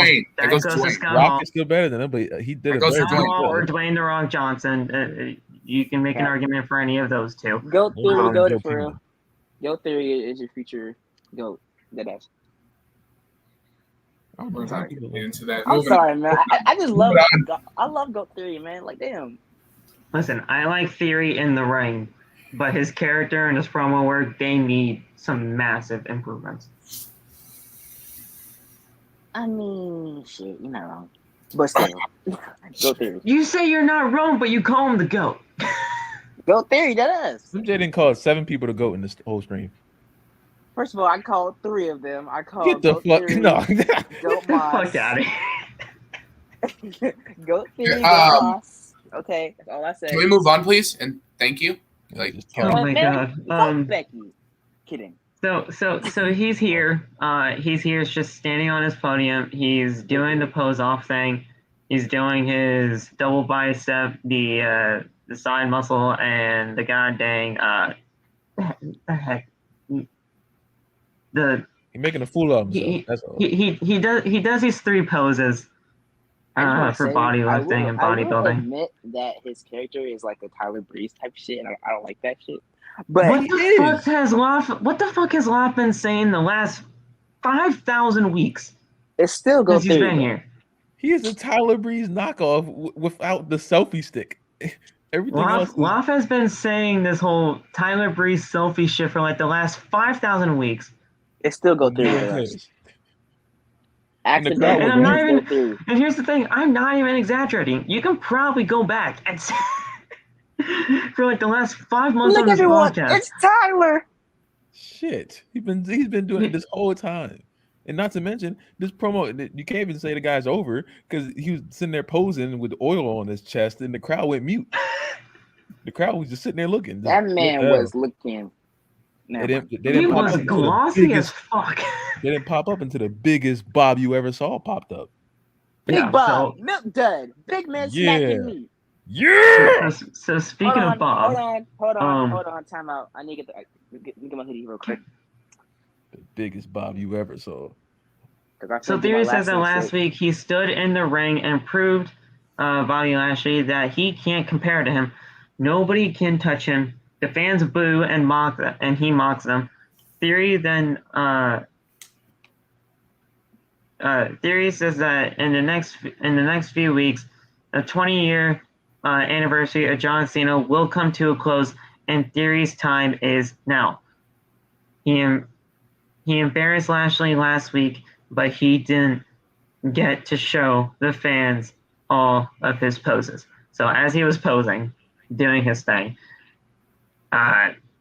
with the spotlight and everything, he put baby oil all over himself. And Theory lifts the United States Championship and takes a selfie, but notices Lashley is behind him in the selfie that he took. He slowly turns around and Lashley sprays baby oil all over his face, and he spears him off of the podium. I'm not gonna lie, that quote unquote baby oil looks like fucking water. I'm sorry, but like it probably was. Listen, I don't know what this is. If it was really legit baby oil, would you guys think you'd be blind? Exactly. You'd be blind because it can't. Wait, Phil. Hold on. Guess what? What? Lashley. Lashley. I've been waiting for somebody to bring that I back. missed the Lashley. Lashley. Lashley. Lashley. Lashley. Lashley. Lashley. Lashley. Lashley. Lashley. Lashley. Lashley. We got a show to do, dude. All right. We got a show to do. Just 2 minutes of the Lashley chat. I was going to keep going. Shit. That's exactly what I call him, Aiden. I call him Goat Lashley. That's what I call him. Oh, no, not you two. Big Bob, Milk Dud, big men smacking me. Hey, yo. Angriest Bob you ever saw in your life. What is Big happening? Bob, the angriest. Big Bob, the angriest Bob, the big bald Bob, Big Bob.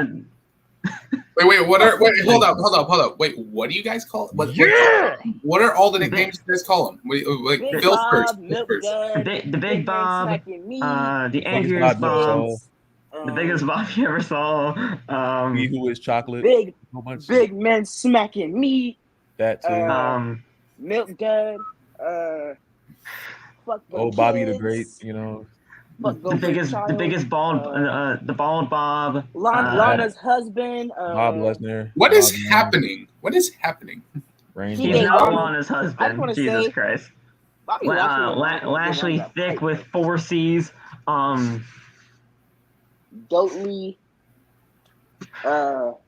He is the Bobby, goat, listen, why all the Aiden, I don't know if I can say that one on here. Corbin, hey, chill, bro. He is dark side. Listen, Aiden, Nah. Aiden, I don't know if I can say that on here. Bobby Nasty. I mean, that's BDE's trademark for him. Nasty. Bobby Nasty. That's Brandon's What the fuck stuff is over there. going on Okay. here? Lana's husband. Lana's pipe session. Lana's. Okay. Nope. I have every right to take you out, dude. I calm down. The point is, Theory's being interviewed backstage. He says that he's just talked to Adam Pearce, said that it's going to be a 3-on-1 gauntlet match, and if Lashley wins, he gets the United States title match at Money in the Bank. And there we go. So then the next match was Jey Uso with Jimmy taking on Angelo Dawkins with Montez. Last week we had Montez versus Jimmy, so of course we had to have Jey versus Angelo. It only makes sense. That's the only way that you can build up an actual tag team feud without things going on. Deadass. Montez, King of the Frog Splash. I said it. So things are happening. The match was completely pointless. Jey actually won, which I was very happy on. Because, I mean, he's a fucking champion. He should win. Okay. He's a champion. He should I win. understand. Wait, no, he lost. Didn't he lost? It says the winner here is. Angelo It says beat the him. winner here is Jey. Jey Angelo goes to the top rope and jumps, I saw but the Dawkins. YouTube video. They say Angelo won. Okay, so wait a second. Okay, no, the fucking notes got it wrong here. It says that Jey went to the top rope, jumps, but Dawkins caught him with a spine buster for the win. But it says the winner is Jey. So this shit is ridiculous. You're fucking making me look like a fool out here ringside. I just want to say Montez is the king of the frog splash. I don't care what y'all say.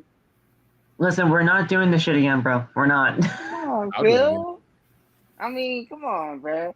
We're not getting into that. Man. What we are going to get into, though, is Elias and Ezekiel being two totally different people.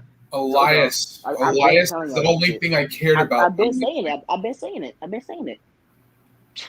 been saying it too, but tonight was a total confirmation that Elias and Ezekiel are two totally different people. Off. Facts. You knew this already. This was a total confirmation. I mean, I was. but let's be flabbergasted. real here. Go Ezekiel, go Elias. Dead ass. See, that's 5 I'm people waiting here said for that. a time that not such a disgrace. Elias's theme song, I forgot how good his theme song is. It's a banger, bro. I haven't heard that in a while. No, we haven't heard it because he's been dead all this time. He got resurrected tonight. And then Elrod comes next But week. I see so many stupid people. So MJ, shut I up. wanna punch them. Shut up. Okay. My bad. I'm sorry. I got a little carried away. It's singing the freaking 2K song. So Elias is sitting backstage, playing his guitar. Ezekiel then walks in and sits down opposite side him on the couch.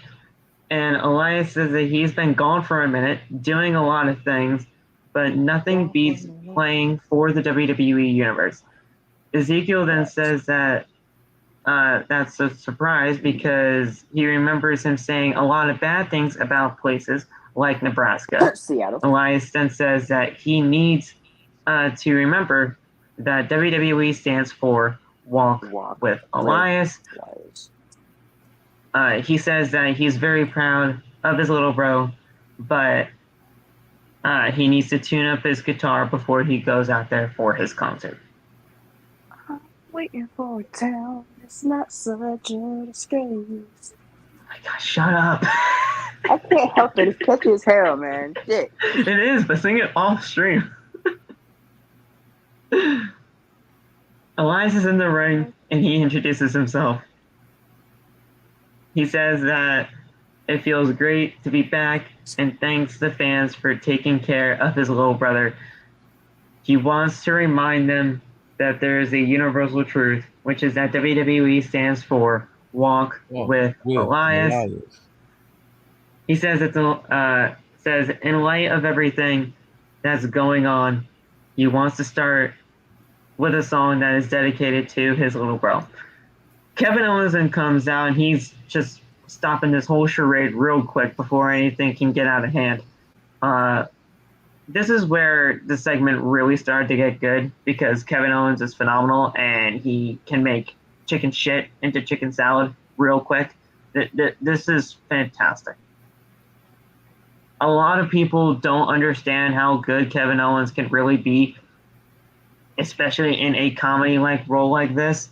This has been fantastic ever since it started with Kevin Owens. Do I think Kevin Owens deserves a lot more than this? Yes, 100%, because Kevin Owens is that damn good. But he is making this shit work right now, and I cannot be more proud of the guy for doing it. Oh, by the way, speaking of Ezekiel and Elias, Loft, you know that video you posted on TikTok? Did you see? I posted a lot of that, videos. I mean the one with Elias and Ezekiel when they was in the ring. Oh, yeah. Did you see who the hell commented on your damn post? No. I hope you know who that is. I really hope you know who that is. I already caught it. I already know where he was going with it. I know where. Tell me the private chat. I don't know who it is.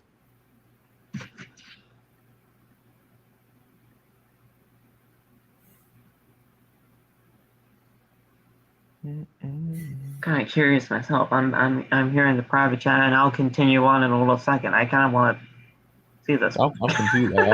I haven't opened TikTok in like 2 hours. I don't know. Who the hell's that? You don't know who that is, bro? No. Wow. Who the fuck is that? Should I know? I mean, if you're on Black TikTok, you should know who that is. If I'm on okay, well, nope, that's not me. Wait, if I'm on what? If you're on Black TikTok, you should know who that is. I have no idea who that is. I'm really disappointed. I'm really disappointed in you. I'm sorry. You know what, Corbin? I thought that too. I thought Kevin Owens was just gonna walk up to Ezekiel/Elias and just try to tear off the beard. What would have made it really good is if he tried to and it just wouldn't move. Who the hell is this? I thought Corbin, they really missed an opportunity there. But Kevin Owens is doing some of the best. Well, no, I shouldn't say that. But he is doing some great stuff right now, and people need to give more respect to Kevin Owens. I am very upset with Loft right now. MJ, text me. I'm about to send you something real quick. All right.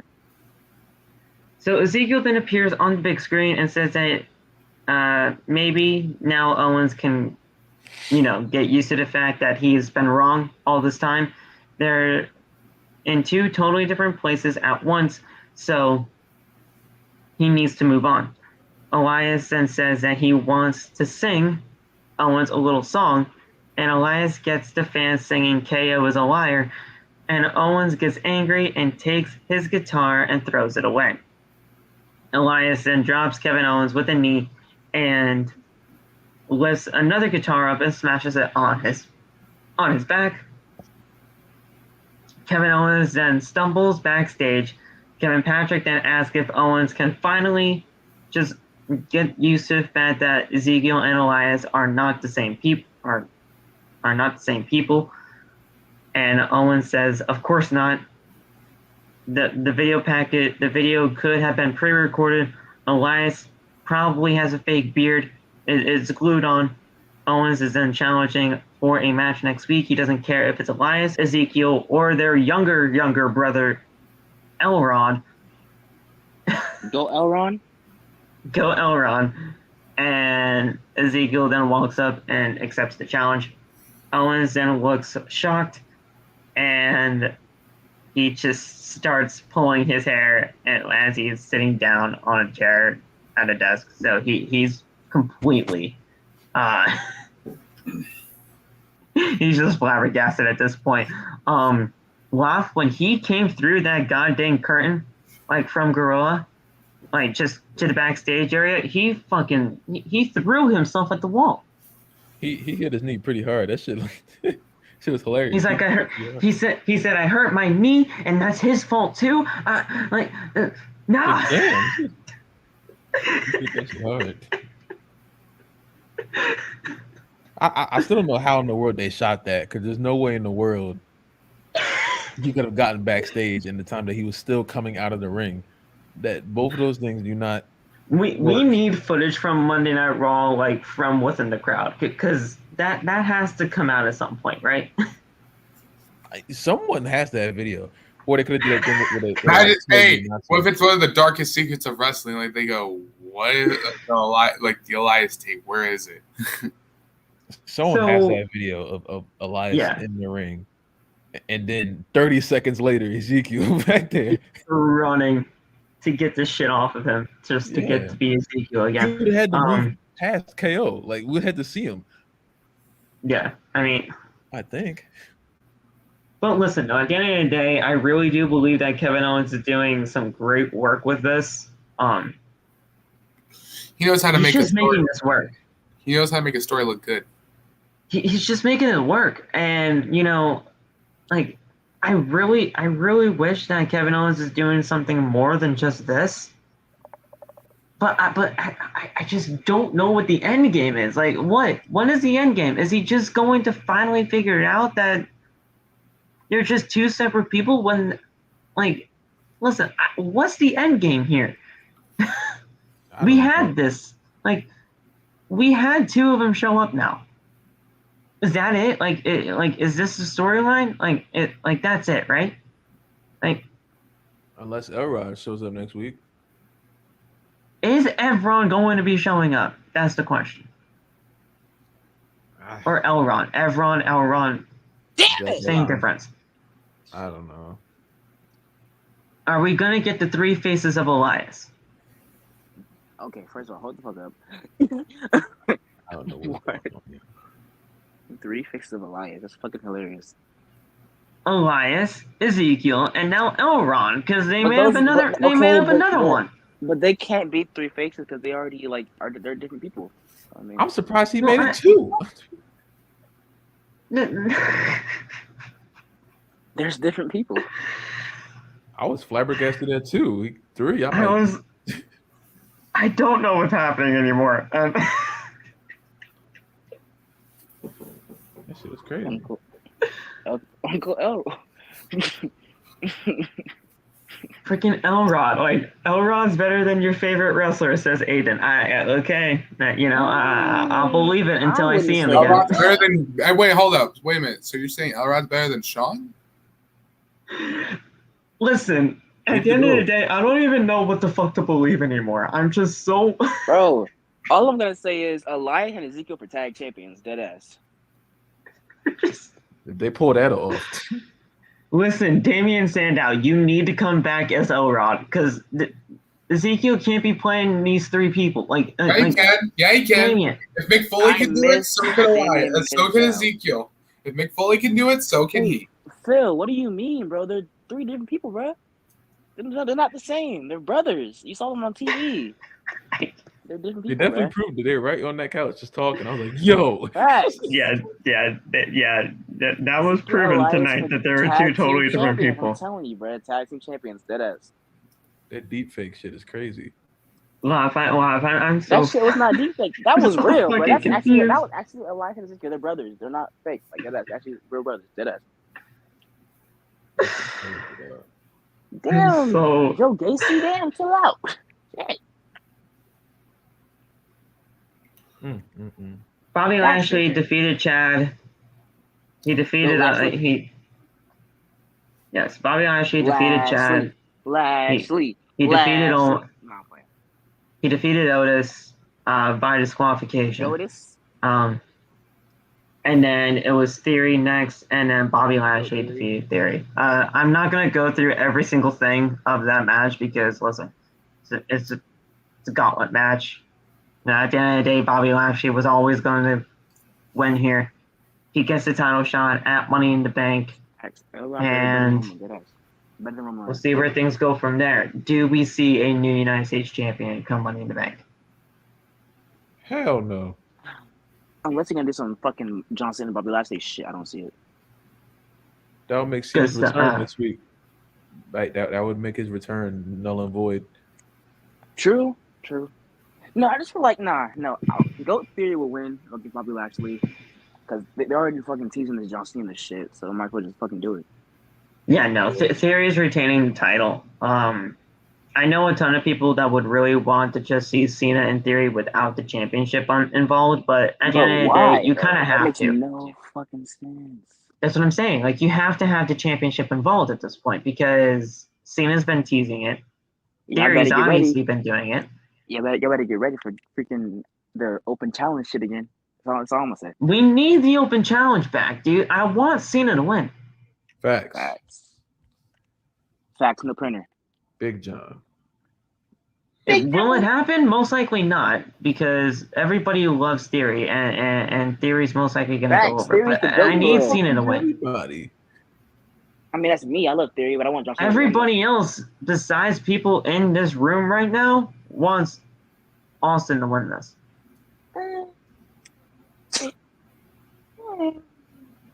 If Theory goes for that shotgun drop kick and rolls into an attitude adjustment, I might just freaking have a heart attack. Cena got it. Those two can put on a very good 20-minute match. I think about the future with Cena as United States champion, bro. I do. Listen, you got a ton of people over there in NXT 2.0 that can easily get called up right now. You can do this United States Championship Open Challenge, and that way, the be surprised if John Cena becomes a six-time United States champion. And that way, the injuries of Cody and Randy don't seem that bad. You can get Carmella, you can get Joe Gacy, you can get Tony D'Angelo, you can get Grayson Waller. You can get so many people acclimated to the main roster audience and get them called up. That way, these injuries aren't that bad. I think about the future when it comes to this stuff. It's nothing against Theory. I think Theory's great, but he just hasn't done shit with the title. I've been arguing with people all day about this shit when I released that video off. It's like people don't make the championship. The championship doesn't make the person. Like, listen, yes, you're right at the end of the day, but the championship means shit. Because I think WWE has programmed us to only think about the future as in the future, like being like the next 5 minutes. Roman! You have your future goes way beyond what is 5 minutes from now. Cena winning the U.S. Championship does not mean Cena being U.S. champion for the rest of our lives. It means you give Theory some direction. You give Theory something to do. You give NXT superstars some time to be on main roster shows. And at the end of it, when Cena has to go back and film Trainwreck 7, give Theory the championship back. Easy peasy, lemon squeezy. The championship doesn't make the person. You're right. But at the end of the day, it's what that person does with that championship that makes that championship more relevant. And Theory has not done shit with it. No printer. He doesn't defend it on pay-per-views. He barely defended on Raw. He just has it now. Theory has had 2 championship defenses that I can really remember. One against Cody that ended in disqualification because of the goddamn Seth shit. And then he had the Ali match, which obviously we know where Ali stands within the company. He's fucking buried. We've been on that shit. I mean, shit. That was his first pay-per-view defense, I think. Yeah. Next And thing- Cody was the one on Raw. Why the Next fuck thing- would you roll out the ring? Next thing they'll put them in a match against Eugene. Listen, What at the the end of the day, do I like Theory right? Do I like Theory as like a human being when it comes to his wrestling capabilities? Yes. Sure. But he doesn't do shit with the title, and there needs to be something more. There's it's what needs to happen. I've been arguing with people all day about that shit. You can't just say, here you go. Because what's going to happen if he beats Cena at SummerSlam? He's going to go right back down to the mid-card, and there's nobody else for him that's going to be relevant. Yeah. Now, at that point, you've subjected Cena to returning 3 times and losing in all 3 times. Exactly. Bro, that Roman Reigns shit really just fucking pissed me off, bro. The point is calling him back and doing this whole production for him to come cut a great promo and then lose. Then what? So he lost, bro. If he loses to Theory, that makes Theory, that makes Roman, that makes, I believe, The Fiend, I'm guessing? Yeah. When they had that fucking cinematic match. He lost that shit too. Yeah. Is that really a match, though? I guess. I mean, shit. I count Well, all I'm gonna say is, do not be surprised if not Roman, fuck Roman. If Johnny, Goat John, becomes a six-time United Champion and defeats Bret Hart's record. So fuck Bret Hart. Oh my God, that's right. Yeah. Well, technically, Alan's not going to be liking that. Owen was better anyway. Excuse me. Facts. I mean, Right, technically, the record is technically a 3-way tie between John Cena, Bret, and Flair. So We'll see what happens. It's in the bag. fuck with Flair. We just need listen. We just need Cena. Up next was a Miz TV segment with AJ Styles. This was pretty much a segment to where AJ Styles was calling Miz's balls tiny again. Prove it. Never mind. No, that was Riddle. This was What? hilarious. Yeah. What do you mean? Yeah. Never. I'm gonna shut up. That was Riddle that said to prove it. Oh shit. Are we be talking about his balls every week? Is that what we're doing? Yes. Yes. Yes. According to Maurice, he has the biggest balls in the world. I mean, it's like, is he gonna prove it or like? So wait. I can't believe I'm reading this transcript out to you guys.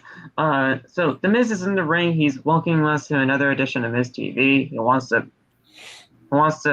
dig some questions into his guests. Please welcome AJ Styles. Miz says that AJ has been having some issues since before WrestleMania when Edge attacked him. Numbers game kept getting the better of him. So AJ went and recruited Finn Balor, who also then joined Judgment Day. Last week, he got beat by Seth Rollins and he's not qualified for Money in the Bank. And tonight, his former partner, Omos, did qualify for Money in the Bank, so Miz is embarrassed for him. Go boss. Styles then asked if Miz brought him out here just to get a rise out of him, because if so, it's not working. But then Miz said, no, I didn't bring you just to do that. I just want to know, as well as the people here in Nebraska, what it really means to be a failure. Styles says that Miz is naive because this is Cornhusker country. I got kind of hyped up when he was saying the Cornhusker stuff because, listen, Nebraska, Cornhuskers, yeah. Okay. It's it's the Cornhuskers. Speaking of being embarrassed, Maurice must be embarrassed of Miz's popcorn balls. Oh wow. Okay. Yeah, Shit. yeah. Miz says that this is not going to become a thing, and AJ says that it is. By the way, Then he yells at the fans saying, "Is Mrs. Popcorn Balls becoming a thing?" And then everybody's like legitimately screaming, "Yes." Speaking of popcorn balls, did y'all see what the fuck they posted on Instagram? Maurice and Miz. I don't even want to know. If it has anything to do with tiny balls, I can't. Wait, MJ, what did you say? MJ, what did you say? Their ass. I said, MJ, did what y'all did see you what? Did I? Yes, I saw it. Yes, I did. I was in the kitchen. I heard you say that. What Instagram is it? What Instagram is it? Maurice. I believe it's the Miz and Mrs. It's Maurice. It could be Maurice. I'm not sure. It's Maurice's personal. That man was bare ass. Like, shit. Whoa. What the fuck is this? Bare ass. Like, damn. Yeah, no, I don't. Why did you guys make me look it up? I'm sorry. You looked it up. We didn't say shit. I did not tell you, Phil. Look it up. What is going on here? Yo. Don't look up. Don't look up Maurice's Instagram. I already saw it when I opened up Instagram. Why? Let's just say they proved it. This whole buns. It's like, whoa. So Styles gets the fans to chant popcorn. I didn't do anything. Styles gets the fans to chant popcorn balls.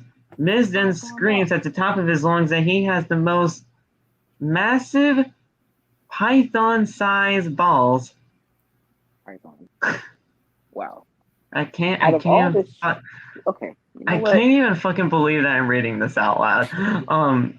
So I'm guessing. Miz says. Okay, hold on. Time out. Miz says that he has the most decorated WWE superstar of all time. He beat John Cena in the main event of WrestleMania, which was like fucking 15 years ago at this point. Mo, what the fuck?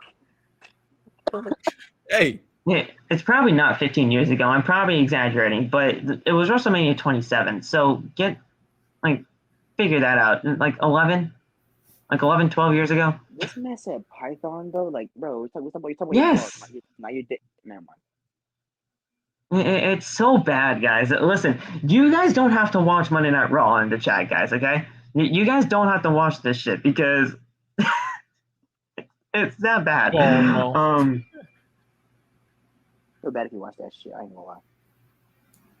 So he beat John Cena in the main event of WrestleMania. He has a beautiful wife and a perfect family, and you can see them on the new episode of Miz and Mrs. later tonight. And it just became a plug for his show. Fucking amazing, bro. It is a good show. It is a good show. It's better than Total Bellas. It's better than Total Divas. Dead ass. So he's not a failure like AJ is. Styles then says that he knows a thing. He knows things haven't been. What? What is this chat right now? Like, what the fuck are they talking about? They're into the ball. Nah, did y'all see what Mo said, bro? Like, yes, don't sell it. Like, don't sell it. Okay. Don't do too much. Don't sell it. Okay. So, where the fuck am I going? Okay, yeah. So Styles says that he knows things haven't been going his way as of late. He's been in a rut before, but how do you think he just became phenomenal? But when he's having a bad time, he doesn't run his mouth on his talk show. He does this. So AJ clocks Miz in the mouth with the microphone, and suddenly Tommaso Ciampa attacks Styles, knocking him out of the ring. Then it's Styles versus Tommaso Ciampa with the Miz at ringside. This match was fucking pointless. Damn. And I can't believe I'm saying that right now. AJ Styles is fucking great. Tommaso Ciampa is fucking great. Oh my God, it's my dad. It's Jeff. NXT champion, yeah. He's like, he's the NXT champion? What the hell? He's gonna get his ass Buff, beat by me. Buff's like, look at he's acting like a zombie there. Why did they make that a thing? Like, why is he a zombie in the game? Like, he did that. He did that in earlier in his freaking return. He used to do that. I never seen him act like a rabbit before in his return. Oh no! We're not gonna get copyrighted, are we? Jeff, yo, don't hit a freaking last shot on him. It's dad. Right back. Let's go. Right back. Hit him with it. Oh, we're just legit watching wrestling right now. Yes. Give it to him. Be his ass. Listen, the point is AJ beat AJ beat Tommaso. This shit was disgusting. Tommaso deserves so much better. So does AJ as well. I'm finna beat your father, Jeff. I mean, laugh. Shit. Damn. That doesn't sound right, but crazy. That does not sound right. You are correct. Crazy sense. So, I mean, and what we're pretty much setting up here, guys, I think, is we're getting Jeff Styles versus Miz at either Money in the Bank or SummerSlam, and that is fucking disgusting. Ew. Why? What? Bro, I mean, it's not that bad. It's disgusting. It's disgusting. AJ deserves so much better than the fucking Miz. Shit. I mean, it's okay. Blame Roman. Always blame Roman Reigns, bro. Like, if he would fucking defend the fucking titles every damn goddamn pay-per-view. No, I'm blaming WWE for that shit because AJ should be in the spot where Brock is. I mean, for sure. I don't mind that. Or Bobby, or Kevin Owens. AJ, Bobby, or Kevin Owens, they could have chose any one of those fucking three instead of Brock Lesnar. Actually doesn't care that Brock is back. Like, you might be the only one. Seriously. I actually like Brock and huh? I'm still 50-50 on that shit. Exactly. Like, I'm tired of this Roman Reigns shit, and I know Brock's gonna win. So that's the only reason why I'm happy he's back. I know Brock can be the one to actually do it this time. Yeah, but this. Oh it's God! Not even about who. It's not even about move who on, needs it move on, anymore. Phil. Move on, it's Phil. Just move on. None of them need it. Hell no! Doesn't need it. Move on. No. That's what I'm saying. That's what I'm saying. That's what I'm saying. It's not. That's what I'm saying. It's not even about who needs it anymore. It's just everybody wants it gone. I don't. I don't want Roman gone. You know that. You don't know. Y'all know me. So I don't. Bro, so Seth Rollins doesn't need it.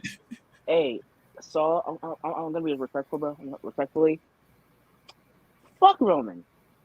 None of those four need it. Bronk doesn't need it. KO, he deserves a lot more than what he's getting, but there's that. We'll talk about Bobby never got his rematch, and that's just another issue in itself. Bob. And then who else did I fucking say? Kevin, Bobby, and AJ. AJ hasn't felt like himself in like fucking since he got broken up from Omos. So Montez Ford needs it. Xavier Woods needs it. Those are people that need it. Bro, I swear, if Xavier does not win a fucking world title by the time you're talking to me, pissed off. If Xavier wins a championship, it's just gonna be Bronk taking the title from him. Drew was. Well, yeah. I ain't gonna lie. Like, Brock just hates my people, bro. Like, yes. If anybody would have needed it, Corbin, you're right, Finn, because Finn never got a fucking chance. Finn needs it for damn sure. Definitely Finn. I wouldn't even mind if KO fucking wins, bro. Honestly. I've been saying KO, AJ, and fucking Bobby Lashley, and I've been getting like death threats about it. Like, the fuck? Ball game. Like they're just nicknames. Damn, that's crazy. And yeah, there you go. Where's Sugarfoot? Your dad lost. Off. Where's Sugarfoot? Huh? Where's Sugarfoot? Sugarfoot doing a sugar training. Sugar be back soon. Ace is coming back soon, y'all. So what happened here was Veer had an interview. Who the fuck cares? It's Veer Mahan. Look at this move. Deadass. $1 million clothesline. That's it. Yeesh. Motherfucker. New champion. Deadass. Dolph will never be a world champion again in this company, Corbin, and that's not even me being like disrespectful. It's just where the company is right now. Yeah. And so is Robert Roode. Robert Roode kind of falls in that same category. I love Robert Roode. I love Dolph Ziggler, but at the end of the day, that's not where the company is going. Bobby definitely needs it. I kind of feel bad now for this. I ain't gonna lie. Bobby is old Asuka- though, so they're not gonna do that. Yeah. Old to them, I should say. They're not even really going to go with anybody that's like over 40. 37 for champions anymore, really. Or at least anybody that would like beat like a world champion like Roman. Because everybody and their mother behind WWE closed doors thinks 37 and older is old as fuck. And 37 is not old. Dead ass. Goldberg should win the title. Dead ass. Kidding. God, nope. I have every right to take you out. I have every right to take you out right now. I have every right to take you out right now. I have every right to take your ass out right now. I have no right. He has people power. He has people power. Phil has people power, dude. That's a terrible time to say that. Oh yeah, that's right. Yeah, you're right. Yeah. John Laurinaitis, you fucking got divorced. You know what? Bitch. You know what? Hold on. Time out. You know what, Phil? You don't have power. You know why? Because I'm black. I have power. No. Oh God. Oh, now we're turning into a race thing. I'm not doing it tonight. No. Yeah. No. I'm not doing it tonight. I can't make this into a race thing. That's fucking. Be all right. MJ's Mr. Canceled for a reason. Yeah, I'm putting my black card. That ass. Let me stop. We're making this into a race thing. African American Express.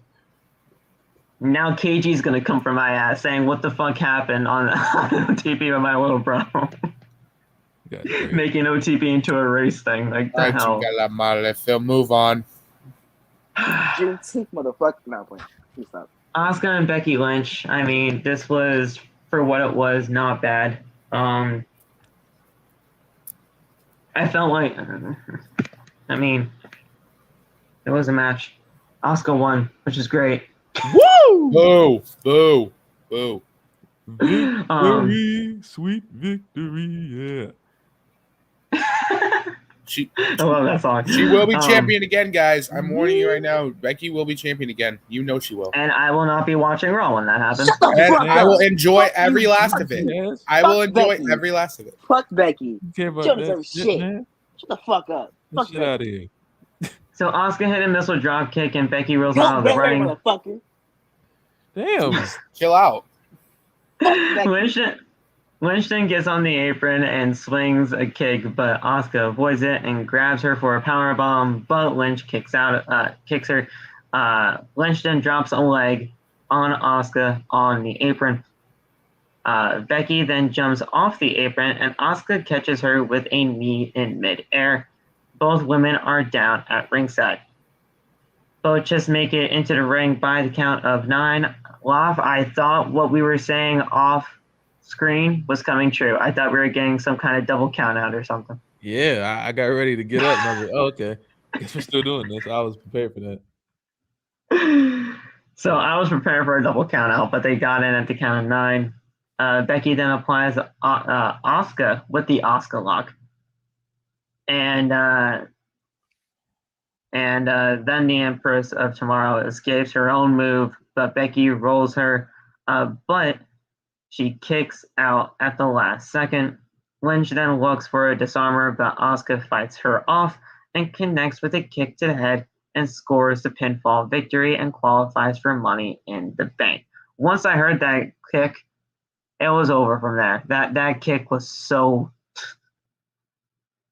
It looked like she fucking hit it stiff.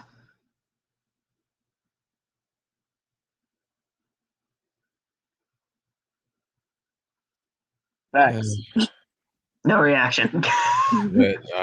No reaction whatsoever. That kick was fucking stiff. She definitely cracked the shit out of her. That shit.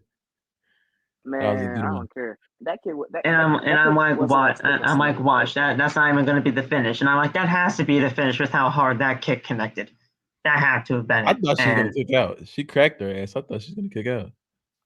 Corbin, they were all muted. That's why it was so quiet for a little bit until they finally turned their mics back on. I was Unless you muted. wanted to hear I'm Fresh Prince coming to the no, camera. I refuse to listen. Unless you wanted to hear Fresh Prince coming to the damn speaker. Hey, Saul, guess what? Oh my God. Becky got her ass beat. MJ, let it fucking go, okay? I'm sorry, but that shit really pissed me off. I'm sorry. After the match, Asuka celebrated. Meanwhile, Lynch was just losing it at ringside. Becky rips off the lid of the announce table and just stares along, like, just at the briefcases, just in a trance.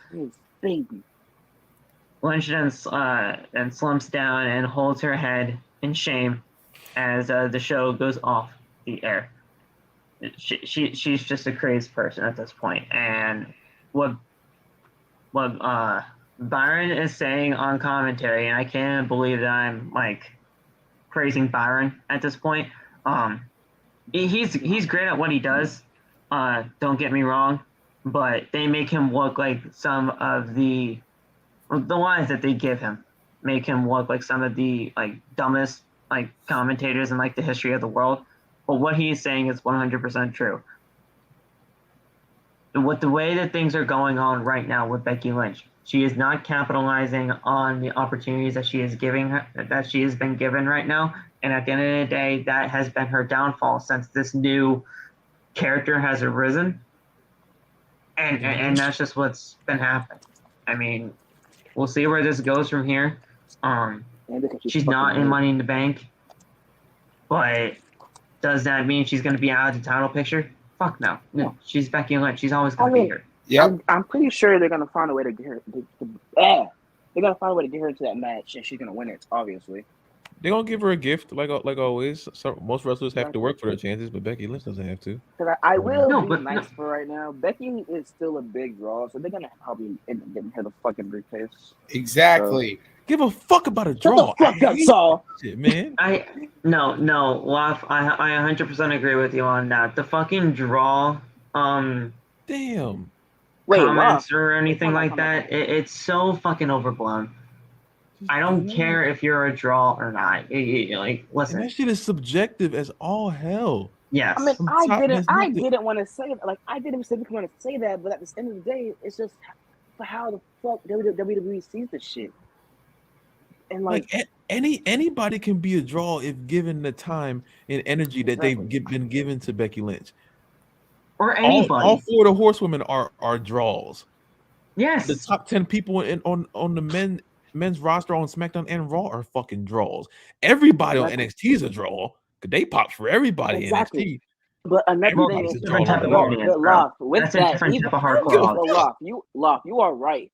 But just like you said, WWE picks and chooses who the fuck they want to use. And that's the way. No, because anytime fucking one of the freaking developmental guys from Chase U goes out there and they screaming like it's WrestleMania main event, anybody can be a draw if they give them the time. I'm tired of people saying all these like certain superstars are a draw and that's why they're using them. Fuck that. They're a draw because they are made to be a draw. We know True. Certain superstars are above the other ones, but that doesn't mean that since they get people cheering, you know what, Aiden? They get pushed to the card every time. You're 100% right in saying this. Everyone's a fucking draw. They're saying like Aiden said Goldberg is a draw, but does that mean he's been doing great things? Absolutely fucking not. I don't know. I never seen as a draw. Seen as a draw. Why do you think he's coming back? Seen as a draw. Seen as a draw because he's fucking great. I never said Becky was doing great shit. I never said she was doing great shit. I believe that she's not the best on the fucking roster. She does not deserve all this shit. It's like basically how I feel about Becky is about how I feel about Charlotte. Deadass. That's how I'm gonna put it. You fucking love Charlotte though. Exactly. And you never mind. No, you don't. I hate Charlotte's ass, but I know that like she just. I can't even say it without legitimately saying the fucking word draw. She makes the company money. And that's what Becky does too. But Becky's still a fucking trash piece of shit. Yeah, but do I fucking it's such a subjective thing, like Loff was saying. But at the end of the day, what's gonna? And I do hate saying the word draw, but there's no other fucking word I can put that. The words draw and fucking what's the other overused word that's been definitely going on right now? Work. The words draw and work are two totally, they're obviously two totally different terms, but they're two overly used terms in the world of professional wrestling, and it's just fucking ridiculous at this point. Because you had a fucking draw in Sasha Banks, but you let her go. And you let her fucking go. And that is going to be your fucking downfall with your fucking women's division. That's going to be one of the biggest fucking mistakes that WWE has ever made. And let Sasha go. I don't understand that shit. That's the dumbest fucking. Actually, guys, I actually looked up at WWE. She is still active on that roster. Yeah, because if she's not on TV, she got fucking left go. She got fucking let go. She got fucking let go. At the end of the day, even if she's still on the active roster, they don't want to fucking use her because they fucking. They're not gonna fucking use her. They're petty as shit. She fucking stand up for her fucking self. She's more over than half of the men. She's more over than half the men. She's been more over than half the men. But you release her. But I bet you when Charlotte comes back, she's right in the championship picture. Becky right now, I don't give a fuck where she's at tonight. She's either gonna win that Money in the Bank match when she doesn't need to win the Money in the Bank match, or they're gonna have her in the championship position after Bianca fights Carmella, and then we're gonna do this whole thing again. Because anytime you have a main event set up for next year's WrestleMania, you have an issue. Even with the whole Roman Reigns and Rock thing.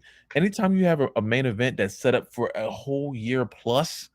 Let me not say that because Roman Reigns is champion right now, so I'll give them the benefit of the doubt with that. I understand why at some point in time he's going to be pushed for the next WrestleMania. Becky Lynch is not the champion right now. There's no reason why we know that her and Ronda are going to fight for the championship next year. There's no reason for that. Another thing. There's probably gonna have to be a superstar shakeup to even get them on the same show. Exactly.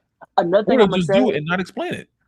Another thing I'm gonna say is I don't give a fuck what people say. Y'all might call some people out there is gonna call Sasha and Naomi fucking professional, but they just mad because Sasha and Naomi didn't fucking kiss Vince McMahon's ass and fucking bit their fucking tongue. They stand up for the fucking self. And look what happened. They fucking got now. They fucking will be petty as shit and not fucking use them now to a point where Sasha, who actually doesn't give a fuck about leaving, Sasha will leave whenever the fuck she wants to. She almost left 3 separate occasions. So it's WWE's loss. That's just the dumbest shit I've ever seen in my life. I don't understand that shit.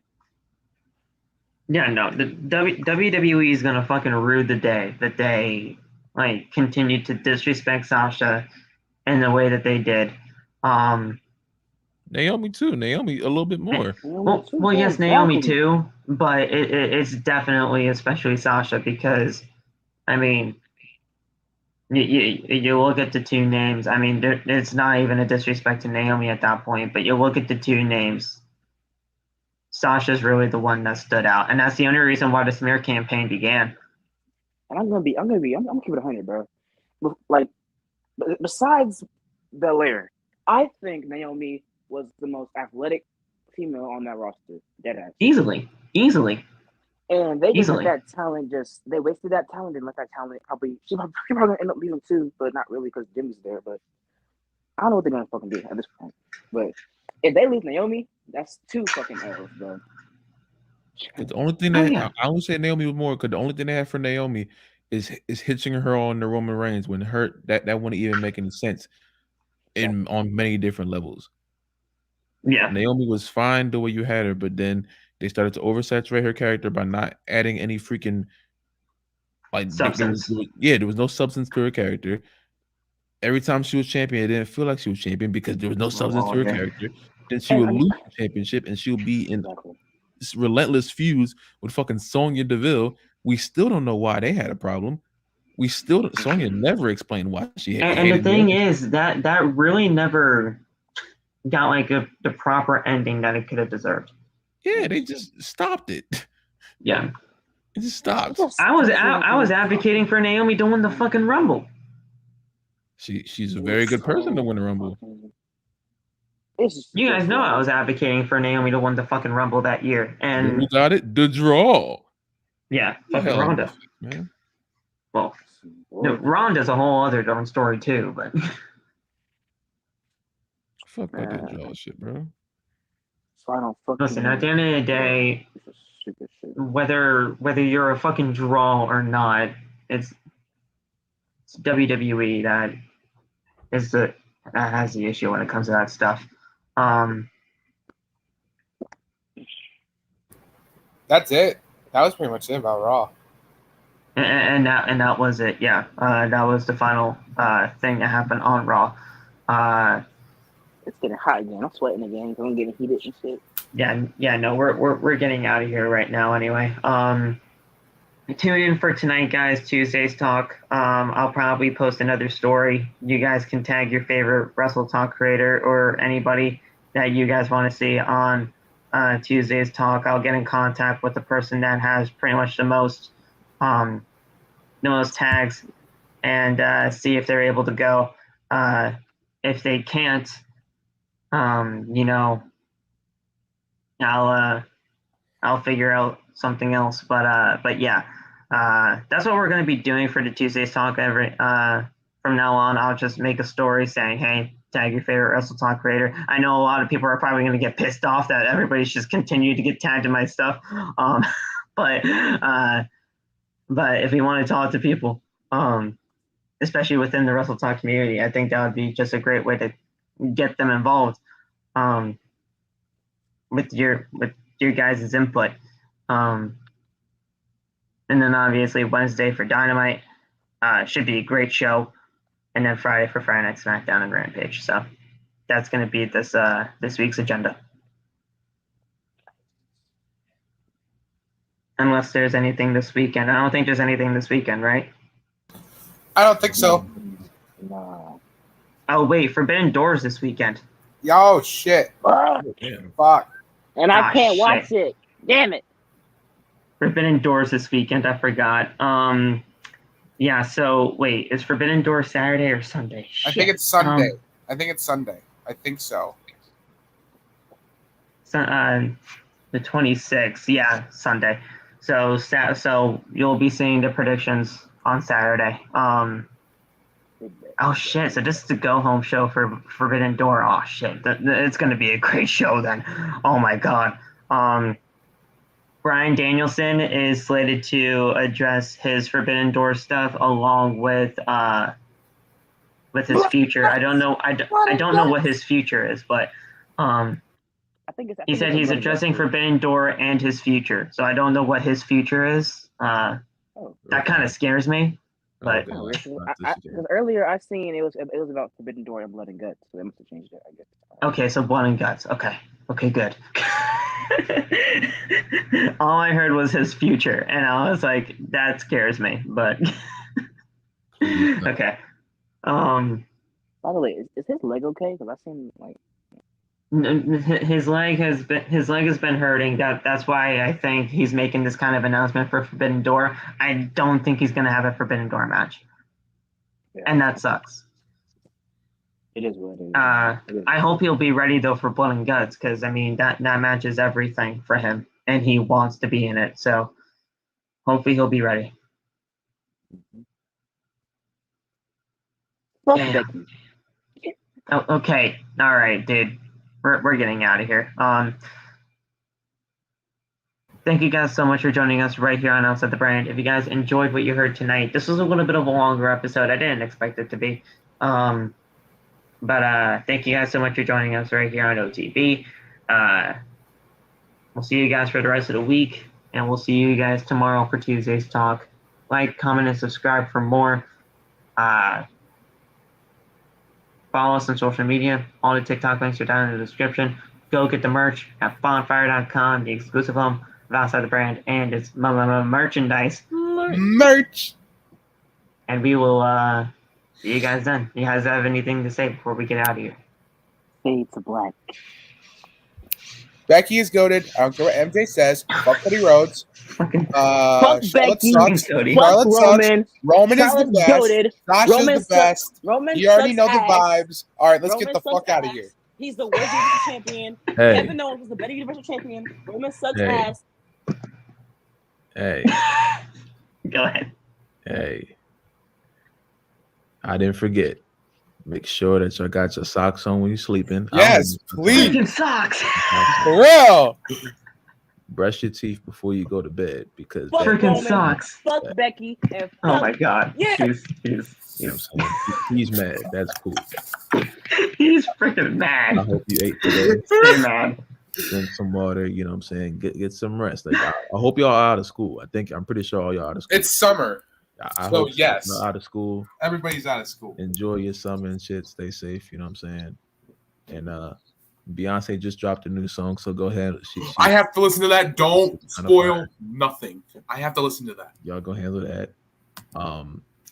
Everyone who hates Drake's album, go outside and talk to some people and like touch some grass. Then you'll like Drake's albums. Don't sit in the house and listen to it because you're not gonna like it. You goofball. Drake's album is not as bad as everyone makes it seem. Yes. Certain songs are okay. Some of them are skip throughs. I ain't gonna speak about it. That's it. Jeff Hardy, I love you. Things to go. I miss you. I miss you. Thunder Rosa, we want you on the podcast. Britt puts the Britt, get the checkups in for Phil all the time. You already know. And you know, tell your auntie to stop texting my phone. I don't want to go out with her dinner this weekend. I don't want to do that. Damn. Wait. What if Jade Cargo blows up your phone saying, "Hey, you want to go out?" Oh, she can. Oof. Any one of the baddies can blow up his phone, and he's glad. That's a day. That's a day. That's a day. Oh man, don't get me started. But yeah, I don't even know if I want to even let MJ in. No, don't do it. He's gonna do what he's gonna do. Watch. Let him in. Watch what he's gonna do. Watch. No? this man's in the kitchen. I did Becky shit. Oh my god, fucking I knew he was going to. All right, let's get them out of here, bro. We're getting the fuck out of here. Have a good rest of the night, guys. Stay safe. God bless. Fuck And we Roman, will bitch. talk to you guys fucking later. Hurry up. Fuck Go Roman. Fuck Becky. You're the ones. Fuck the bloodline. Fuck all you motherfuckers. Fuck you. Damn, let's get the fuck out. Sure. Goodbye, guys. Good night, we the Becky. ones. Fuck that fucking dumb shit.